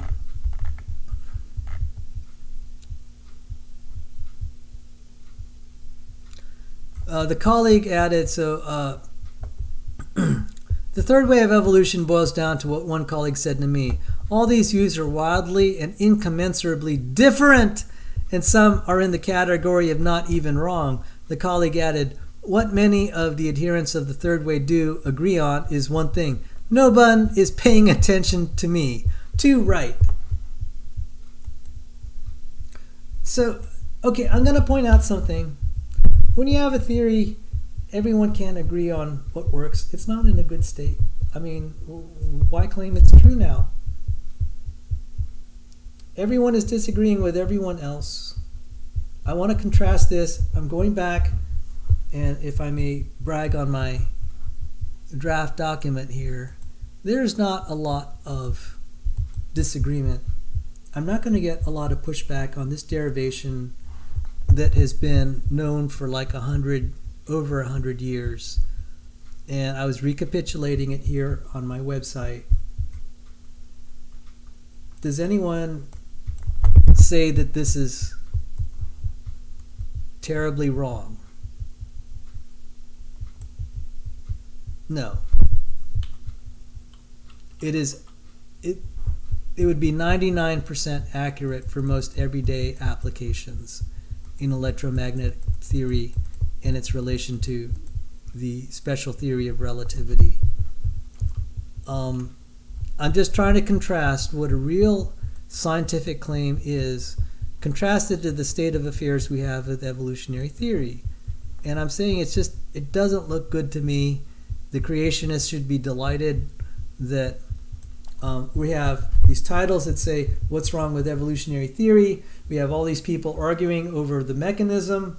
And guys, I just need to point something out. Evolutionists like Dr. Chris Thompson and Aron Ra keep asking, what's the mechanism? I want to just come back forth. You guys don't have a mechanism either. Maybe for a piece of this or a piece of that. But I put up the diagram there, and I argued, let me see if I have it. I argued in the debate, and Cindy kept putting this in Aron Ra's face, and I'm proud of her. She said, how do you explain that orchard? We could have gone through each of these proteins, and I emailed Dr. Chris today. I said, you want to argue about this? Even a protein that's in his field, which is this tetrameric potassium ion channel. I said, you want to argue over the origin of that? Why don't we start talking about the mechanisms that created that? Or that created the topoisomerase homodimeric topoisomerase, or the homohexameric helicase, or the zinc finger protein, or the insulin receptor, or the collagen. I said, well, you can argue over this. Where is the mechanism? And he said, well, we shouldn't accept your theory if you can't describe the mechanism. I could go right back at you, Aron Ra and Dr. Chris, and say, that's the pot calling the kettle black. You don't have a mechanism. I can prove it to you. Or you could prove it to me that you do. Why don't you explain to Cindy what your mechanism is, and explain the origin of these? Is that unreasonable? I mean, guys, let me see. Without these 5, you'd be dead. I mean, we're not talking about like Darwin's finches that kind of changed the proportions of its beak. Okay, so if guys start pumping iron, they'll get bigger. So there could be other sorts of changes that are kind of trivial like that, with just a little change in beak thickness due to, I guess, the Grants figured out there was some mutation that caused it to be selected for. I'm just saying, guys, I see a lot of this pot calling the kettle black, where you say you creationists don't have a mechanism, yet you guys don't have one either. Dr. Chris, you want to prove evolution is credible? We could start with these 5, and I'm going to challenge you. I was on his show. He was peppering me with questions. I humored it, and I said, the next time I'm going to have to, just to be fair, Dr. Chris, I'm going to have to confront you with some pointed questions. That's only fair. If you're going to badger me with questions, I think I should invoke the privilege of doing the same to you. And I'm going to confront you with pointed questions. And the pointed question is, how do you know that? How do you know that it evolved naturally? What's your mechanism? And so if you're going to criticize creationists for not having a mechanism, the same will apply to you. If you're using that as grounds to say that we don't have a scientific theory, the same could be applied to you, Aron Ra, and Dr. Chris. You can still accept it, but as I pointed out, you had that book by Michael Ruse, Darwinism as Religion. Darwinism as Religion. And I kept saying, okay, so, I knew I got them kind of like a little ruffled when I said, it's faith statements. You have faith statements pretending to be science. You don't actually have experiments. You don't have theory based on physics, chemistry, and statistics. And I would argue, both from my population genetics work and the arguments I put here, that the probability is far from expectation. You could say it's 100% true that we exist, that these proteins exist, but is it natural in the sense that this is a reaction you'd expect? Are these reactions? And I would say no.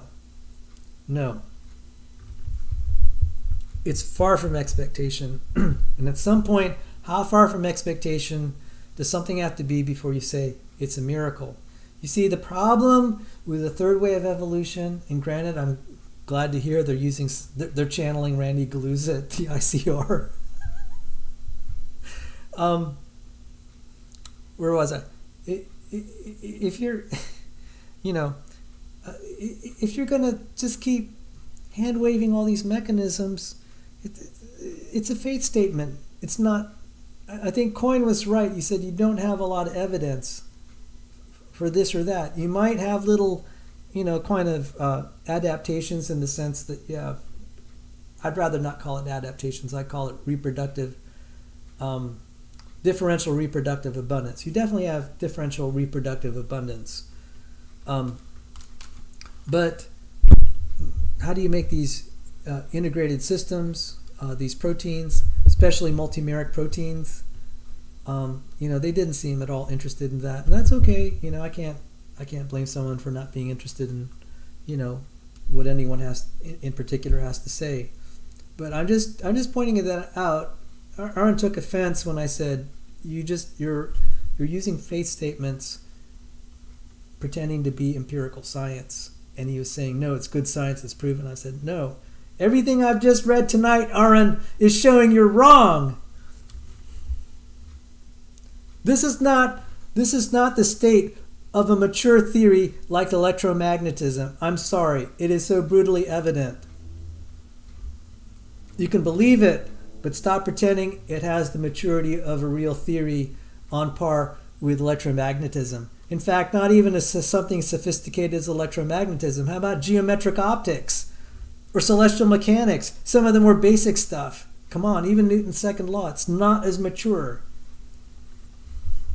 It does not deserve to be at the same tier. And Coyne said, in science's pecking order, evolutionary biology lurks somewhere near the bottom, far closer to the pseudoscience of phrenology than to physics. I'm sorry to be harsh there, but this is the same Jerry Coyne that is pontificating and criticizing people that they don't share his view of evolution. And he's the one who said, in science's pecking order, evolutionary biology lurks somewhere near the bottom, far closer to the pseudoscience of phrenology than the physics. Everything that I've been reading tonight, I hope, is kind of driving home that point. This is not as mature a field as geometric optics, celestial mechanics, quantum mechanics, statistical thermodynamics, relativity, electromagnetism, classical mechanics. Goodness, I could go on and on and on. it's just not there. It's not up to snuff. And most of it is faith-based. I gave references to Oxford University Press, Michael Roos's book, Darwinism as Religion. He resented that characterization. This is not just creationists saying it. Even your own Aron Ra are seeing the problem here. This is faith versus faith.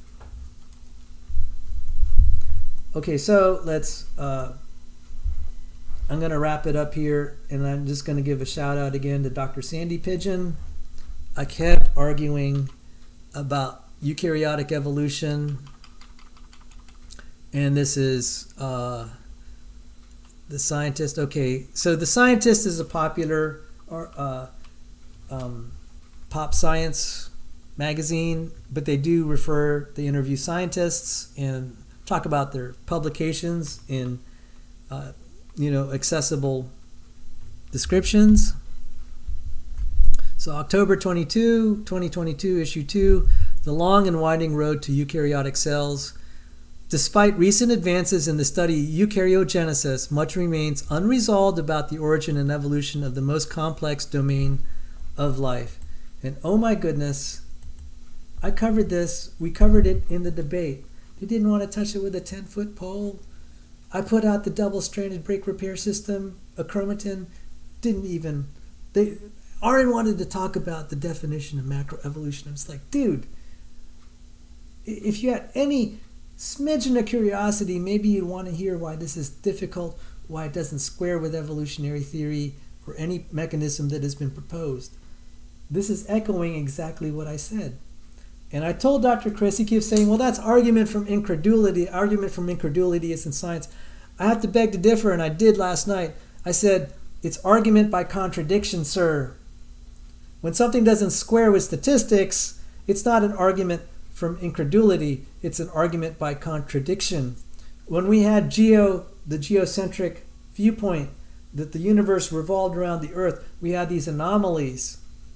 I think one of the most prominent was retrograde motion. In the present day, we could invoke all sorts of things like the North Star, the Coriolis effect, the effect of the centrifugal force at the equator, anything with centripetal acceleration and centripetal forces or centrifugal forces. I get those kind of confused. I said there are any number of things that will overturn it. They're very subtle. And what I was saying, trying to communicate, is you can't keep saying, oh, we'll figure it out, we haven't explained it. It's like, guys, if you start having retrograde motion and you throw an epicycle on it, that's not really that's a patch. In fact, epicycle is so derogatory now, you don't want to describe something as having epicycles. Even Richard von Sternberg, an evolutionary PhD in both systems biology and evolutionary biology, he used the word epicycles to describe neo-Darwinism. The problem is, Dr. Chris, there are these anomalies that are like retrograde motion was for geocentrism. They are overturning your claims. It's not argument from incredulity. These are contradictions to the theory that are very, very, very, very serious, from statistics, from what we know about biochemistry, what we know about population genetics. You're not taking it seriously. You're just saying we might figure it out. Just like the origin of life, the abiogenesis thing, they said we might figure it out. The problem is when you start invoking mechanisms that are so improbable, that starts to go way outside of science. At what point is something so improbable, as in, more properly said, far from natural expectations? How far from natural expectations do you have to go before you start using the word miracle? You can just say statistical miracle if you don't want the metaphysical, go to metaphysical territory. Just say, well, it happened. I don't care. Chance is good enough, even if it's improbable. You can believe that. That's fine. Kunin himself should be one to speak. For his origin of life solution, he invokes multiple universes because he recognizes the improbability of the origin of life. It's getting bad enough, Dr. Kunin. I mean, he was talking about a 1,000 nucleotide sequence. Topoisomerase would be 3,000 nucleotides. Okay, you could make the same mechanism at some point to do any of the major protein families. Multiple universe for this, multiple universe for that, multiple universe for this. Okay, so, all right. You can't fault for people that when they start to see stuff like this, when they start to see the statistics, when they start to see appeals to multiple universes that we can't see, test, or prove, that they start to think thoughts that God did it. When Eugene Koonin, who's like one of the top evolutionary biologists, will appeal to something that is not experimentally verifiable, testable, provable, observable as a mechanism, then, it's like, well, how different then is invoking God? Okay, he invoked it for origin of life. I think we can invoke it for eukaryogenesis, the origin of eukaryotes. So let's just read this. They said it's a 10-minute read. Okay, so we're going on an hour, 40 minutes. October 17th, 2022. Okay, Aaron, I doubt you even care, but I'm just going to kind of hang you up to dry in front of your fan club. This year, University of Paris Saclay biologist Purification Lopez Garcia embarked with colleagues on a journey into life's ancient past. The researchers traveled to the altiplanos of the northern Atacama Desert, high-altitude stretches of rocky soil and shrubbery in South America that are among the driest places in the world. Despite their inhospitable reputation, these plateaus may hold clues about the very origins of complex life. Amidst the dunes and barren mountains, there are pockets of life, warm, briny pools crusted over with colorful microbial mats of cyanobacteria and archaea stacked atop one another like crepes. Long before Earth resembled its current state, Lopez Garcia says these microbial mats were forests of the past, adding that scientists now use these clumps of microscopic life as analogs of past ecosystems that certainly occurred at the time when eukaryotes first appeared. Each layer of these living mats is composed of different types of microbes that rely upon one another. At the surface, where light and oxygen are plentiful, photosynthesizing cyanobacteria dominate, while just below, heterotrophs that can persist in low oxygen environments feed on their byproducts. Deeper down, the mats become dark and smelly, the result of sulfate reducers and methanogens that populate these oxygen-bereft zones. Here, these partnerships become even more essential, with the cast-offs, one of the group serving as a fuel for another. The cast-offs of one of the group serving as fuel for another. These close metabolic associations between organisms, a type of symbiosis known as syntrophy. Syntrophy. I learned a new word. Syntrophy. Syntrophy. Symbiosis in eukaryotic evolution. Syntrophy. May have prefaced the evolution of complex life by creating alliances that turn permanent over time, Lopez Garcia says.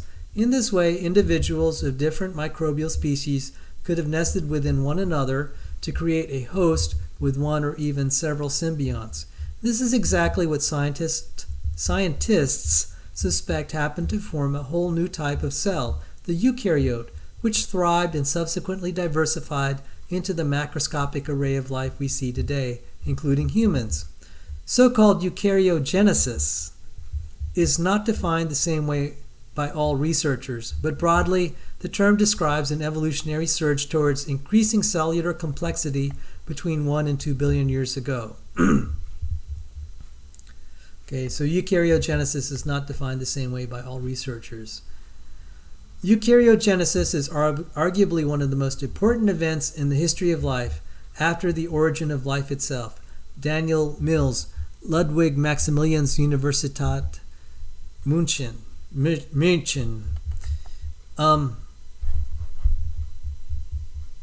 Okay, so guys, Rebecca Davis and Cindy Lincoln and people, I've been trying to beg you to argue eukaryogenesis. Why do you keep arguing about over dinosaurs? Tiktaalik?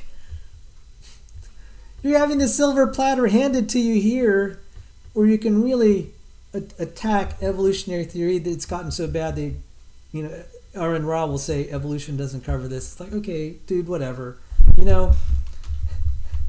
I just, oh my goodness. We have so many creationists obsessed over human-chimp ancestry. I told other creationists, I said, I will not debate Erica because she'll probably beat me on the evolution chimp human ancestry. I said, I don't think I could win that debate unless I invoke young earth creationism, which I said is still tentative on the empirical evidence. I said, guys, I think we can win that debate eventually, because if the earth is young, then the pattern of similarity between the chimps and humans is by common design, not by common descent, because there would not be enough time, for example, to evolve like the 26 facial muscles in the human versus the much fewer muscles in the chimp, and plus all the changes. Even Dapper Diner said, yeah, Sal, you prove if the earth is young, evolution is false, but you got a long way to go. And I said, yeah, I agree with you, Dapper Dino. In my debate against Aron Ra and Dr. Chris, I said young earth creationism, I believe it, but I don't think from an empirical standpoint it's ready for prime time. I get a lot of flack from creationists for saying that, like SFT, who's on my dishonor roll. I tossed him from this channel. I think the responsible thing is to say we got a long road to hoe. So I'm just saying, guys, that's why I focus on eukaryotic evolution. Don't focus on chimp human ancestry. You're just going to make creationism look bad because you have such weak arguments. I'm sorry to say it. Erica rules. Erica Gutsick Gibbon rules. There you have it. She's my friend, and I know she has a fan club here in Dr. Dan and Covert Cuttlefish, and I'm on her fan club too. I think creationists should not be debating her on this. At best, you're going to score a draw because the similarities are very, very strong. The way you argue for independent origins is you argue that the earth is young, the fossil record is young. Then as a matter of principle, there's not enough time for us to evolve from a common ancestor for chimps and humans. Even Erica, I presume, would agree. At least Dapper Dino agrees with me on that. So that's the way to attack it. We're not there yet. So if you're going to assume an old earth, then you can use the eukaryogenesis argument. I'm encouraging creationists, and Cindy and I argued so hard. I said, assume for the sake of argument common descent. You can tell people you're a young earth creationist. I tell people I'm a young earth creationist, but I said it's too hard to argue that. Otangela doesn't like me doing that, but hey, to each their own. So I say argue eukaryotic evolution, and you're going to see why. And again, thank you, Dr. Sandy Pigeon, for giving me this. Okay, during this time, so eukaryogenesis is arguably one of the most important events in the history of life after the origin of life itself. Daniel Mills. During this time, some of the defining characteristics of modern eukaryotic cells, the nucleus, mitochondria, cytoskeleton, cell membrane, and chloroplasts, among others, made their debut. These occurred between the first and last common ancestors of all living eukaryotes, known by their acronyms FICA and LICA, respectively. I think FICA means first eukaryotic common ancestor, and LICA means last eukaryotic ancestor. Most of the details of these evolutionary leaps, however, well, now it's going to bother me. What does this mean? I don't want to mislead people. Let me make sure I defined it correctly. Last eukaryotic common ancestor. Okay, I think there it is. Last eukaryotic common ancestor, and then FICA should be there somewhere. Okay, I feel better. All right. Okay, my conscience feels better now. Most of the details of these evolutionary leaps, however, remain unsettled. Most of the details of these evolutionary leaps, however, remain unsettled. I'm saying that's why it's a faith statement at this point. Aron didn't like me saying that, but I just have to point that out, guys. Faith believes that it happened naturally. Researchers do not uniformly agree on which branch of life eukaryotes sprang from, which microbial players might have contributed to the process, or on the order of specific evolutionary milestones along the way. But the recent identification of the Asgard archaea, thought to be the closest living relatives to modern eukaryotes, has enlivened discussions about eukaryogenesis. Today, microbial mats in the Atacama Desert and other sites throughout the world, scientists are investigating what the earliest eukaryotic cells may have looked like, the partnerships they may have struck up with other organisms, and how their molecular machinery might have functioned and evolved. Already, the discovery of Asgards has solidified certain aspects of eukaryogenesis while raising new questions about others.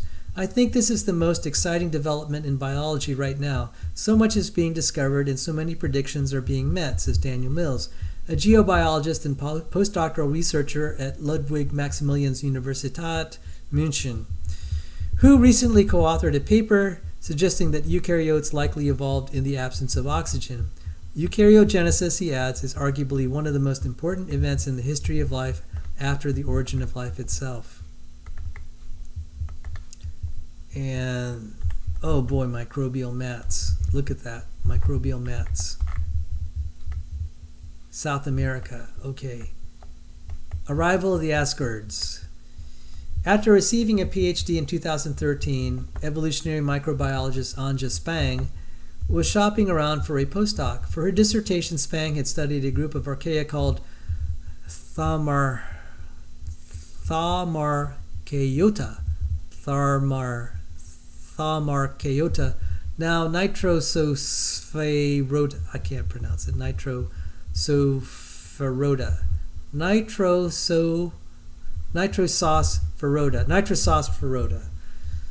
And during that work, she picked up hints that genomes of these and other archaea contain code for genes that produce what are known as eukaryotic signature proteins, or ESPs.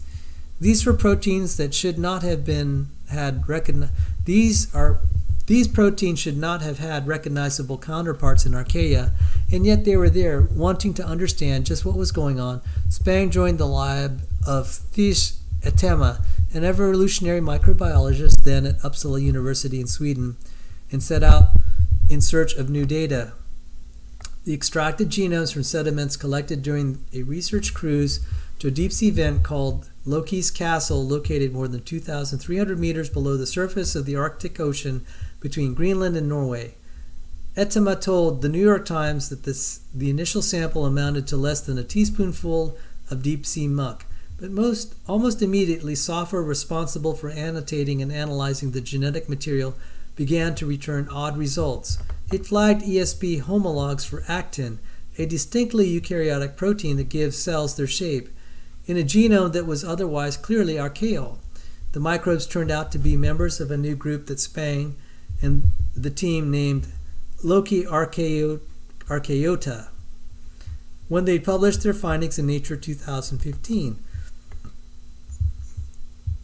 In the years that followed, the team continued to flesh out this branch of the archaeal family tree, leading to the establishment of Asgard superphylum. Which, in addition to Loki Archaeota, includes nods to the other Norse gods, including Thor, Odin, Hemidal Archaeota. Researchers have since identified other ESPs in these groups, including homologs of proteins involved in everything from ubiquitin signaling to gamete fusion. That ESPs are so common among Asgards suggests that these microbes represent the closest living prokaryotic relative to modern eukaryotes, and that eukaryotes may well have inherited aspects of their molecular machinery from archaea. Indeed, most scientists now argue that an ancient Asgard or other archaeon, and not a bacterium or proto-eukaryote, as many previously assumed, likely served as the first host in the evolutionary process that ultimately resulted in a new cell type. In 2019, so look at that. While metagenomics have rapidly advanced, the study of eukaryogenesis, the study of microfossils such as this, 750-year-old Valeria Lofostriada may also help shed light on when certain eukaryotic features appeared. In 2019, researchers successfully cultured an Asgard archaeon for the first time, allowing scientists to dive deeper into their biology. Using microscopy, Hiroyuki Imachi of the Japan Agency for Marine Earth Science and Technology and colleagues found that the cultured species for which they proposed the name Canditas, I'm not going to pronounce it, is small and extremely slow-growing, dividing only every 2 or 3 weeks. Some microbes can double in as little as a few minutes or hours. In addition, they found C.A. centroficum lives in close association with other archaeon called methanogenium. I can't pronounce it. Gets its energy by digesting amino acids and peptides for their nitrogen, and in turn, methanogenium uses the hydrogen produced during the process to create its own fuel and at the same time reduce environmental hydrogen, which can induce cellular stress. This partnership confirms that Asgards engage in a type of relationship that researchers suspect gives rise to eukaryotes. Hints of such syntrophic relationship had been gleaned from other archaeal genomes, says Spang, who now oversees her own research group at the Royal Netherlands Institute of Sea Research. But CAP provides tangible evidence. I was really happy when I heard of the preprint that first described the organism and its syntrophic lifestyle, she says. It verified that at least the metabolic predictions for the Asgards were making sense with actual experimental work. I'm sorry, guys. This is painful read. There's lots of circular reasoning, assumptions, and they're not accounting for the fact, I'll cover this a little bit more. To go from a archaea, you have to have lots of new proteins. Remember that protein orchard I was showing you? I could show you even some more. And you need a translocation process. I mentioned all this in the debate. I can't believe this is why evolutionary biology gets under my skin. I said, you guys can tell any story you want. Do you ever make even an attempt? Do you make even an attempt to reconcile it with other disciplines like physics, chemistry, probability, and statistics? None. In terms of the difficulty of evolving functional machines that would even form multimeric complexes. I'm like, do you guys even do that? Why do I say that? I've been researching the difficulty of making even a one dimeric complex and the number of connections involved in getting the charge distributions correct. It's like, do you guys even understand? You just brush this off and say, oh, this evolved, this evolved, this evolved. It's like, okay, you can believe that face statement, but does it square with probability and statistics? To be honest, you have to say, look at how far this leap had to be, how far from natural expectation. That would be a more responsible paper. So I'm sorry to be reading this, it's boring, but just for the sake of completeness, I'm giving it a fair shake, and I'm not going to try to rip into it too quickly. I just couldn't take it anymore, guys. All right. Okay, so we covered that. So this is an interesting diagram. Now that they're showing diagrams, I think I can... Okay, eukaryogenesis is broadly defined as the evolutionary path taken by increasingly complex life forms as they diverge from simpler prokaryotes that dominated the early part of Earth's biological history. The functional period of eukaryogenesis started just prior to symbiosis between two prokaryotes and ended with the last common ancestor of modern eukaryotes arose. During this time, many of the most recognizable eukaryotic features appeared, including organelles such as mitochondria, nuclei, and chloroplasts, as well as cellular processes such as phagocytosis. The ordering of these events in time remain unclear.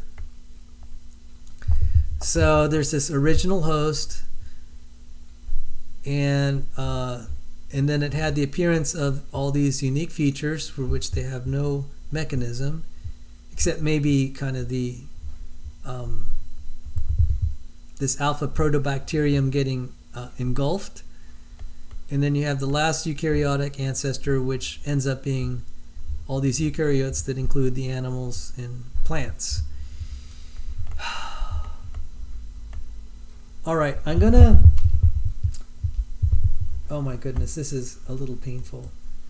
I posted this on a subreddit that Dr. Dan had been a moderator of. I don't know if he still is.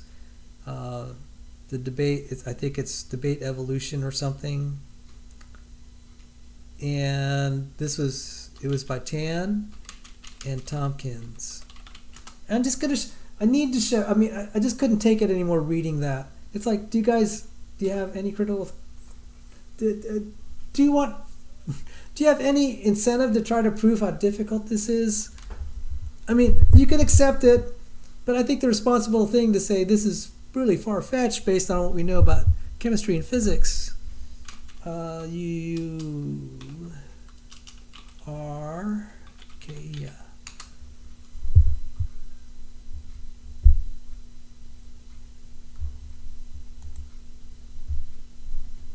Tan Tompkins. I hope she didn't delete it. Okay, information processing difference between archaea.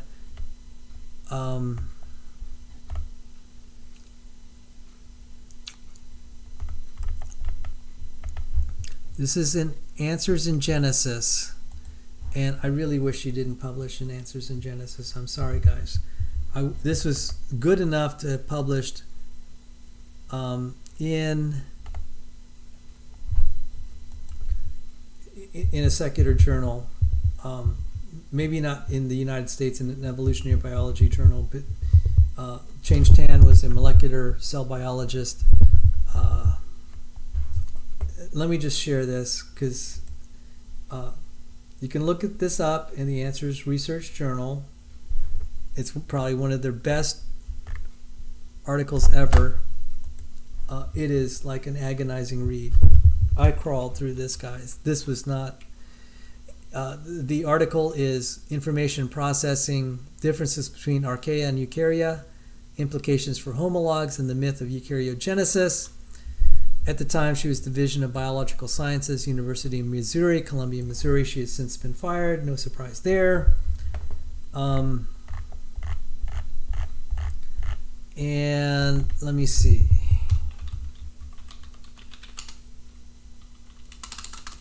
Nothing about helicase.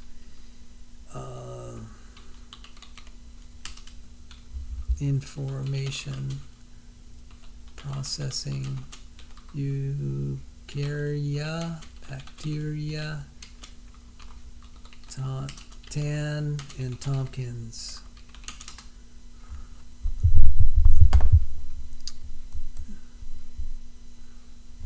Okay, she did one that compared eukaryotes with bacteria, eukaryote with archaea, and she just ripped into archaea. So if one wants to hear a balanced perspective, there it is. Does she have a picture of the helicase here? I mean, this is really bad.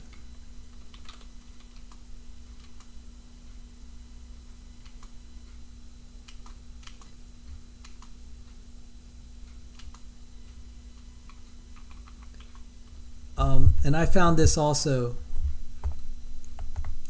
She says the bacterial helicase, a homohexamer, contains 6 identical proteins, is loaded on the lagging strand and moves in the 5' to 3' direction of its bound DNA. In contrast, eukaryotic helicase, heterohexamer of 6 different proteins, is loaded on the leading strand and moves in the 3' to 5' direction of its bound DNA. And there is an interesting problem there because the archaea may use one of either. There's also a problem in the archaea if they're going to invoke archaea, there is going to be a serious problem that she pointed out.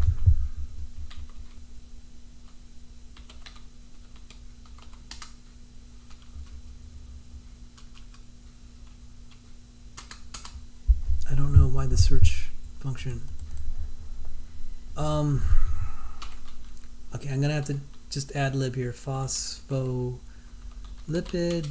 archaea.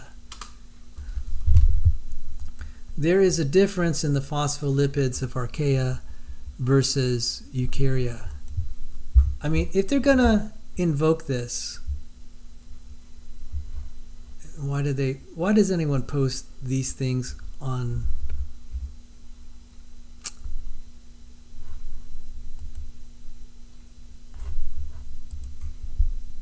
the internet when you have such blurry images? Okay. How can you transition from eukaryotes, from archaea? If you're archaea, the phospholipid layer, see, this is a different chirality. And in archaea, it's an ether linkage. In bacteria, in eukaryote, it's an ester linkage. And I'm like, guys, this is like not trivial. And it's a different set of machinery that creates this. You can't just, this is what gets me. In this article, she said, "Oh, we found this little data point. We'll just cherry pick this, and it shows we like this theory." Are you going to ignore this body here, where it's showing that the phospholipids, the cell membrane, the machinery looks more like a bacteria than it does an archaea?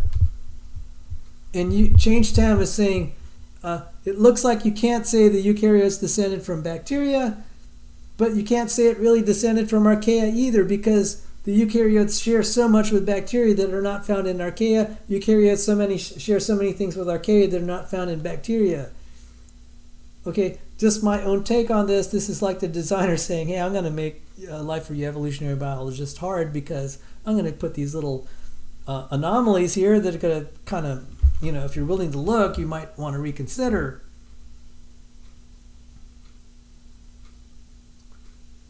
So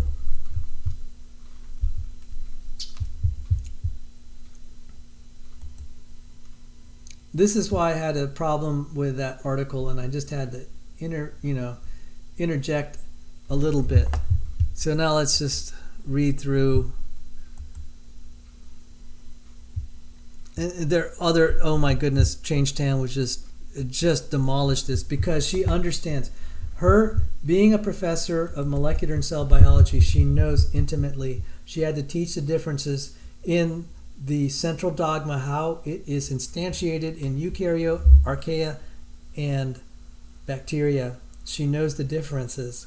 And she said, she told me, and I have this on recording, it's on my channel somewhere. I said, why did you get involved in the origin of life? She said, it actually began when I was teaching, when I had to teach molecular biology, the central dogma, molecular biology, DNA mix, RNA mix, proteins, a little more complex than that, but that's the gist of it. And she's saying the way it's done in prokaryotes versus eukaryotes is so different. She became a creationist right there. That's when she became a creationist, studying that. And Aron Ra and Dr. Chris were just so uninterested in this. Unbelievable. Dr. Chris wanted me to talk about Neanderthals. I said, why? I told you we're going to have real problems here.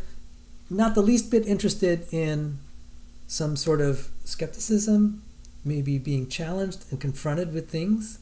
Nope. You want to talk about Neanderthal genomes. Here you have molecular biology problems, and you're just going to wave them away. Okay.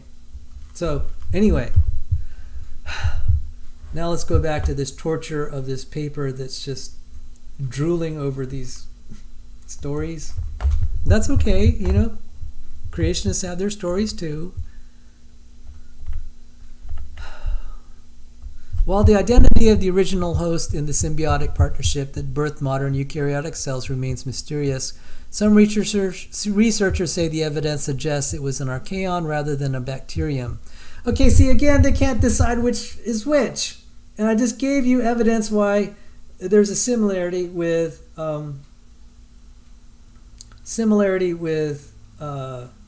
bacteria.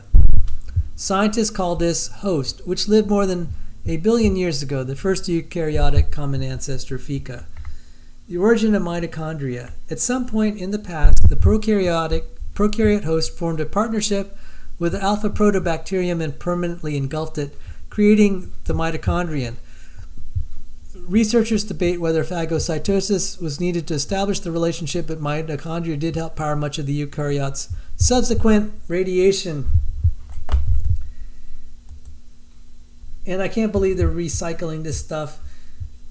I read a paper from 2003. The title was by Collins, Penny, and I forgot his name. The Irreducible Nature of Eukaryotes. Curlin, Collins, and Penny. Irreducible Nature of Eukaryotes.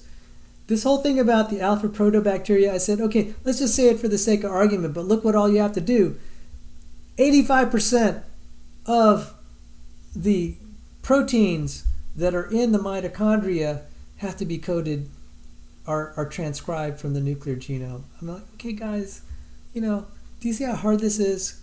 I'm not saying that you can't have that kind of exchange, but there has to be a lot of machinery to make that even feasible. All the kind of localization issues, etc., translocation. I mean, just guys, this, you can't just say it just engulfed it. Come on, give me a break. They still repeat this, all right? Just amazing how they ignore all the things that would overturn their theory, and it's okay. If you just want to say you'll try to figure it out later, that's all right. But it would be responsible reporting to say it's a problem, it needs to be fixed. Appearance of unique features. Numerous other features, processes associated with eukaryotic cells evolved during this time, including the nucleus and cytoskeleton. The order of their appearance is uncertain. The last eukaryotic ancestor shared by all living eukaryotes today was already a complex cell. By the time the eukaryotes began to radiate, over 100 million years, Lika gave rise to the complex organisms that exist today, including fungi, protists, plants, and animals. And oh my goodness. There may be chromatin-like structures in archaea, I'll grant that. We don't know for sure. But eukaryotic chromatin is brutally complex. I put it on my debate slides. Passing mention, not even 1 minute. No interest whatsoever. And I could see why. Because if we explored the problem of the evolution of eukaryotic proteins, they would have to deal with this diagram. Let me see if I could find it now.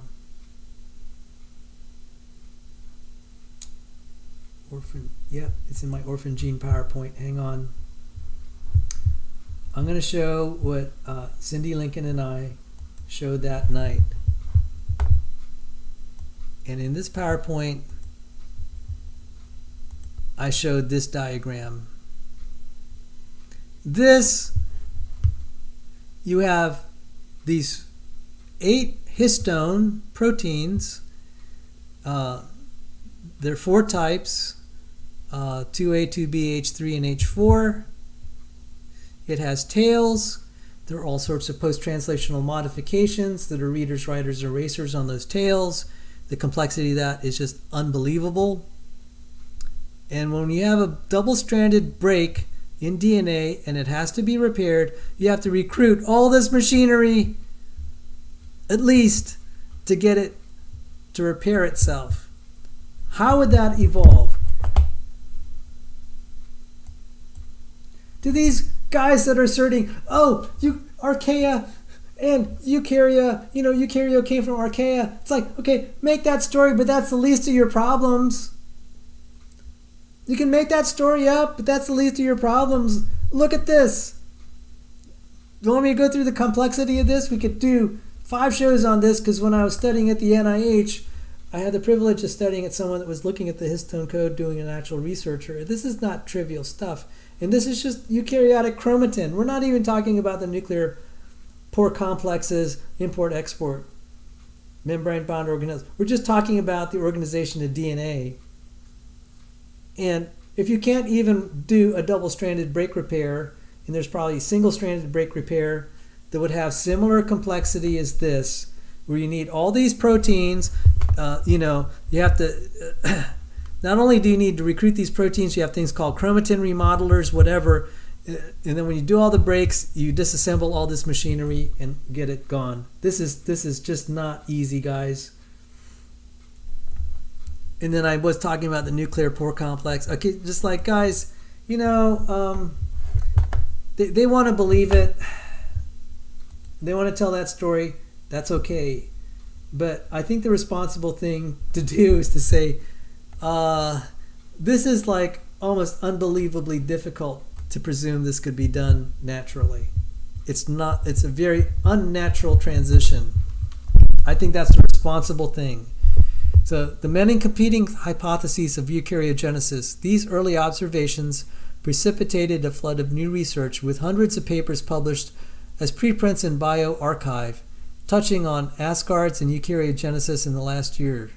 The most immediate effect of the discovery of Asgards was the shift in support for a three-domain life, tree of life that includes eukaryotes, prokaryotes, and archaea in a two-domain model, often called the eocyte hypothesis that lumps archaea and eukaryotes together. And I already showed that chemical diagram with the phospholipid layers, the different chirality, the ester versus the ester versus the ether bond. I mean, guys, you can't just cherry pick data and say you have a good theory.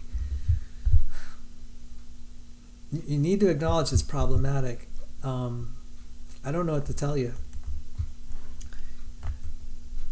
In the three-domain model, eukaryotes belong to a separate branch that share a common ancestor with archaea. But phylogenetic analyses suggest that complex cells emerge from within archaea. Well, you can do the same phylogenetic analysis with bacteria, and you could say that. This results in two primary domains, bacteria and archaea, with eukaryotes being nested within archaea. Okay, we'll allow that, but then you have problems. People were already arguing for a two-domain system before Asgards were discovered, but then once the Asgards were described, it became even more evidence. Says Andrew Roger, a molecular biologist at Dalhousie. Okay, this is just too painful. All the circular reasoning and the cherry picking, I can't take this anymore. This is the thing I don't like about popular science things. Some guy will come out and say, "Oh, look at this brand new discovery," and then years later it has problems. This is just too much. I can't bear this. It's sickening. That's why I'd rather, guys, you want to know what I really enjoy? I enjoy doing creation science, and greetings, praise I am. Thank you for visiting. The thing I really enjoy is, of late, is doing electromagnetic theory and young earth creationism. And if you like nerd torture sessions, here you go. This was just my last 6 weeks. I was enjoying it. I was loving it. I felt I was doing real science. I didn't have to scour through stuff that just was revolting to read. All this storytelling, assumptions, and cherry picking. It was painful. I just could not continue. I could not continue. And people say, "Well, Sal, do you read evolutionary biology?" I said I unfortunately wasted 3 years at least of my life doing that. I studied under an evolutionary biologist who was a staff worker for Eugene Koonin. I studied under the best. No disrespect to my professor. I loved him just as like I love Dr. Dan. And, but I have to disagree. I just can't stand your field. I can't bear it. It's killing me, guys. So, I respected my professors. I loved them. One of my professors was an atheist. He was Richard Dawkins' drinking pal at Oxford. Came to Johns Hopkins, taught me physics. God bless him. I mean that from the bottom of my heart. I hope he finds Jesus Christ as his Lord and Savior, as I hope the same for some of my evolutionary colleagues and professors. Like, I love my professors. I thank God that they taught me, enlightened me. But there are just parts of the theory I just couldn't bear. Some of the stuff I studied under evolutionary biologists made me even more a virulent, more determined creationist. That being said, some of the stuff they said, I had to go to the creationists and say, hey guys, time out. Sometimes they have really good points. Listen to Erica. I will not be able to defeat Erica in the debate. Maybe a draw. She's good. She has the science on her side for today. That may be overturned tomorrow. What may be some of the things that might overturn that? Well, I'm working on it right here. This is some of my work as a professional creationist trying to overturn old Earth viewpoints. It's hard work, guys. This is not going to be easy. So, Erica, if you're listening, hats off to you. You're a worthy opponent. We agreed never to debate each other because we're friends. But I'm working on overturning common ancestry here. But today I'll acknowledge I don't think I could beat you today. Maybe tomorrow. But let's hope that we can always remain friends, and I don't plan to debate you. But still, I have to, again, going back to where we were, I just couldn't take this article anymore. That just kept,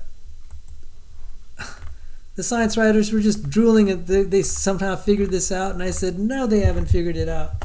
I would point readers to this Answers in Genesis article. Even though I'm not a big fan of the journal, this was actually the best article on this. And Aron Ra would not be interested in this at all, but it's devastating. It's written by someone who knows a lot more than him, for sure, although that's probably an easy bar to overcoming.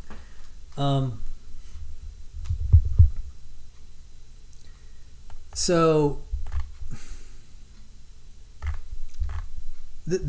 is a great article. That's all I could say. Great article. So let me see if I could find one last thing in that article. Okay, so we have eukaryogenesis. The bottom line thing that they said. Okay, I'll get rid of that one. I'll get rid of this. Maybe we'll cover that at some point. After they all said this, Lager agrees that our understanding of eukaryogenesis is likely to advance with baby steps. Part of the nature of these deep evolutionary questions is that we will never know. Part of the nature of these deep evolutionary questions is that we will never know. We will never have clear proof. We will never know. We will never have clear proof. And I'm like, okay. All right, so there are theistic evolutionists out there. Guys, you will know on Judgment Day, the Lord will set you straight. Jesus was a creationist. He's going to set you straight and say, why did you believe in that theory? It fails on so many scientific grounds. And you had scientists, you had researchers, you had amateurs, quasi-amateurs, quasi-professionals like me trying to just give you the data, and you ignored it. And you kept promoting evolutionary theory as good science, even after you're told in science's pecking order, evolutionary biology lurks somewhere near the bottom, far closer to the pseudoscience of phrenology than to physics. And that was Jerry Coyne, an evolutionary biologist, saying that, and you're promoting it as good science. It's lousy science. It's not even science. It's a faith. It's a religion. And I provided Oxford University Press book that said Darwinism as religion. It wasn't written by a creationist. It was written by an evolutionist, Michael Roos. Then I went by the third way of evolution and showed all the problems that they themselves, I quoted a paper, What's Wrong with Evolutionary Biology. This is not the state of a good scientific theory. It's the state of a pseudoscience. I'll take electromagnetism. Goodness, I'll even take geometric optics over evolutionary biology if you want to compare good science versus, like the example of pseudoscience. and hypothesis. So said part of the nature of deep evolutionary questions. This is the only part worth good here. Part of the nature of these deep evolutionary questions is that we will never know. We will never have clear proof of some hypothesis we're trying to develop. But we can keep refining our ideas. I want to show you, I'm sorry to brag, but this is the work that I'm doing here in the interest of young earth creationism. It's connecting electromagnetism to special relativity. And I slaved over this over 40 hours because it was actually something that was assigned to me at Johns Hopkins, and I'm recapitulating when I was a grad student in physics. I'm recapitulating the proof. I'm going to show you a great scientific theory, how relativity emerged. We had guys that didn't have modern electronics. We just had Maxwell's equations like in 1865. 1887, there's the Michelson-Morley experiment. They didn't even have an electric light bulb. It may have been invented already around that time, but in their experimental apparatus, let me see if I could show it. The Michelson-Morley. I want to showcase real science. Michelson-Morley.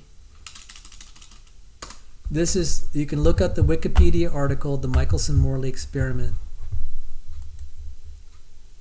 And I'll show you what real science is. This is real science. Look at this. This was Nobel Prize winning. This is Nobel Prize caliber science here, guys. Michelson-Morley experiment. It was this interferometer, and it sat on a stone slab that floats in an annular trough of mercury. This is a really dangerous experiment. They had an oil lamp. I don't know where the oil lamp is. I'm guessing I think it's here. Somewhere here, there's an oil lamp. An oil lamp. They didn't even have an electric light bulb. And they had a primitive telescope. They could look at that oil lamp, and then they had these interference fringes. They had some optical stuff, half silvered mirrors, and they're just scooting this apparatus that's floating on mercury and scooting it around slowly, trying to detect the ether, which they weren't able to detect, and it caused a lot of problems. But they had an oil lamp, and you had really brilliant guys like Lorentz here, and I'll show you a picture of Lorentz. He's standing beside Einstein there. Albert Einstein, and a man he revered was Lorentz right here. And so they took the results of the Michelson-Morley experiment. They started with this equation, the electromagnetic equation, what we also call the D'Alembert. And so we had to recapitulate this in graduate school. So just think about that. Think about that experiment with Michelson-Morley where they had oil lamps. Then they had Maxwell's equations, which are only recent. And they started from the oil lamps and this equation here, the D'Alembert. They started with the oil lamps and this equation here. And with formulations that I have recapitulated kind of to make it more modern, that look like this, they deduced that the faster you go, the slower you age. The faster you go, the slower you age. And in my draft paper, I pointed out there's a picture of a brother and sister, fraternal twins, and when if hypothetically the girl flies in her spacecraft at 99.999,999,999, 6% the speed of light, then a day for her would be like 1,000 years for her fraternal twin brother. Hence, when she arrives back on Earth, she is young and her fraternal twin brother is old. So the faster you move, the slower you age is a consequence of the special theory of relativity, but that was a consequence of the Michelson-Morley experiment that had that oil lamp and a primitive and a telescope. I mean, this was bare bones. They used math, they used other experiments conducted by Faraday, and again with really primitive equipment, but they're able to advance modern technology to where it is. That's a real scientific theory. These speculations of evolutionary biology do not constitute science. I just quoted there, they said they'll never know. And I was just like, what's the point? You're just going to make speculations that you'll never be able to prove or test, and that you'll never know. At some point, when something that essential and is so core to your theory, you're going to claim an event that you'll never know. You're going to claim an event happened that you'll never know, that you can't prove, that you can't test. That is faith. That is not science. How is that different than creationism? That's what gets under my skin. They're claiming this is science, and I just laugh. I showed you examples of real science there. When I slaved through grad school, I got a taste of what real science was, and evolutionary biology is not real science. I just showed it there. They said they will never know, but they accept it. They'll just refine their ideas. They can't prove it. They can't test it. They can't verify it. And they'll never know, but they believe it. That's faith. That is religion. That is not empirical science.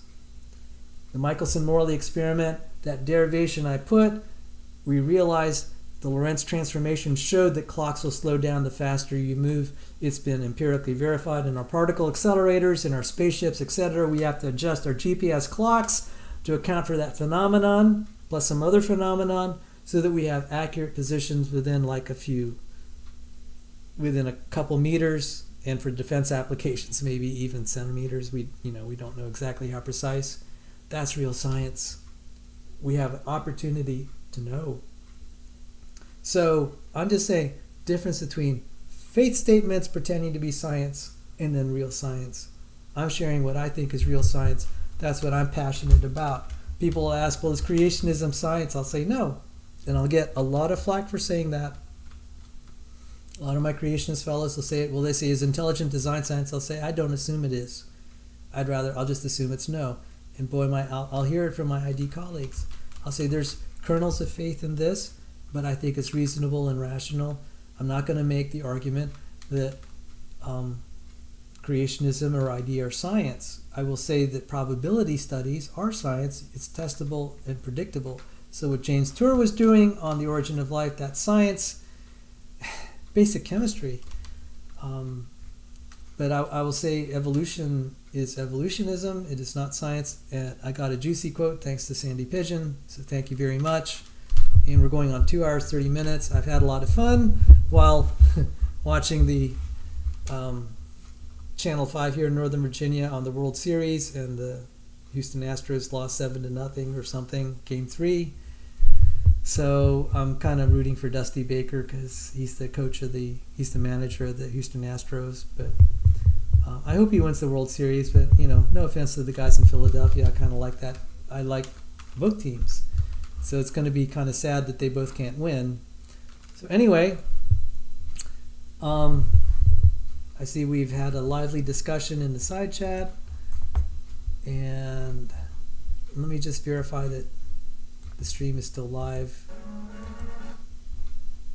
I'm just going to verify. Thank you, everyone who's visited. And I'm sorry that I haven't been able to put the comments from the side chat up, to highlight it like we do in StreamYard, because I'm using Streamlabs here. So greetings to everybody. Dr. Duff, thank you for coming. Covert Cuddlefish, Sandy Pigeon, Redeemed Team, Praise I Am. Praise I Am, are you still there? Creation Myths, which is Dr. Dan. High Science dropped by briefly.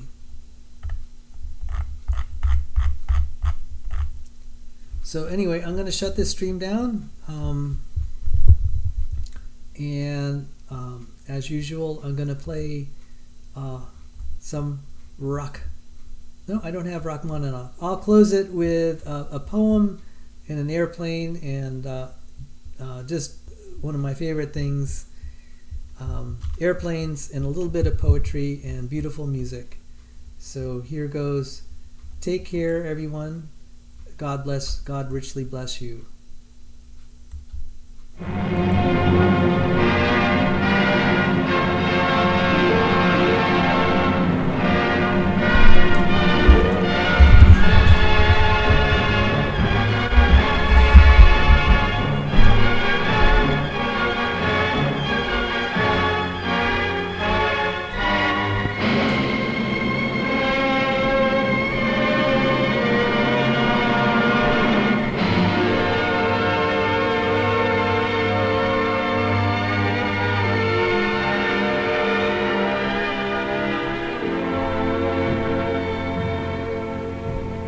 I have slit the surly bonds of earth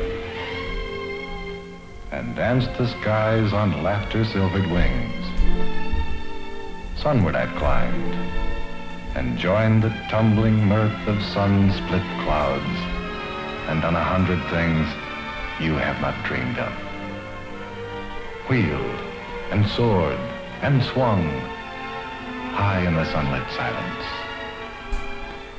Hovering there, I've chased the shouting wind along and flung my eager craft through footless halls of air. Up, up the long, delirious, burning blue, I've topped the windswept heights with easy grace, where never lark nor even eagle flew. And while with silent, lifting mind, I've trod the high, untrespassed sanctity of space, put out my hand, and touched the face of God.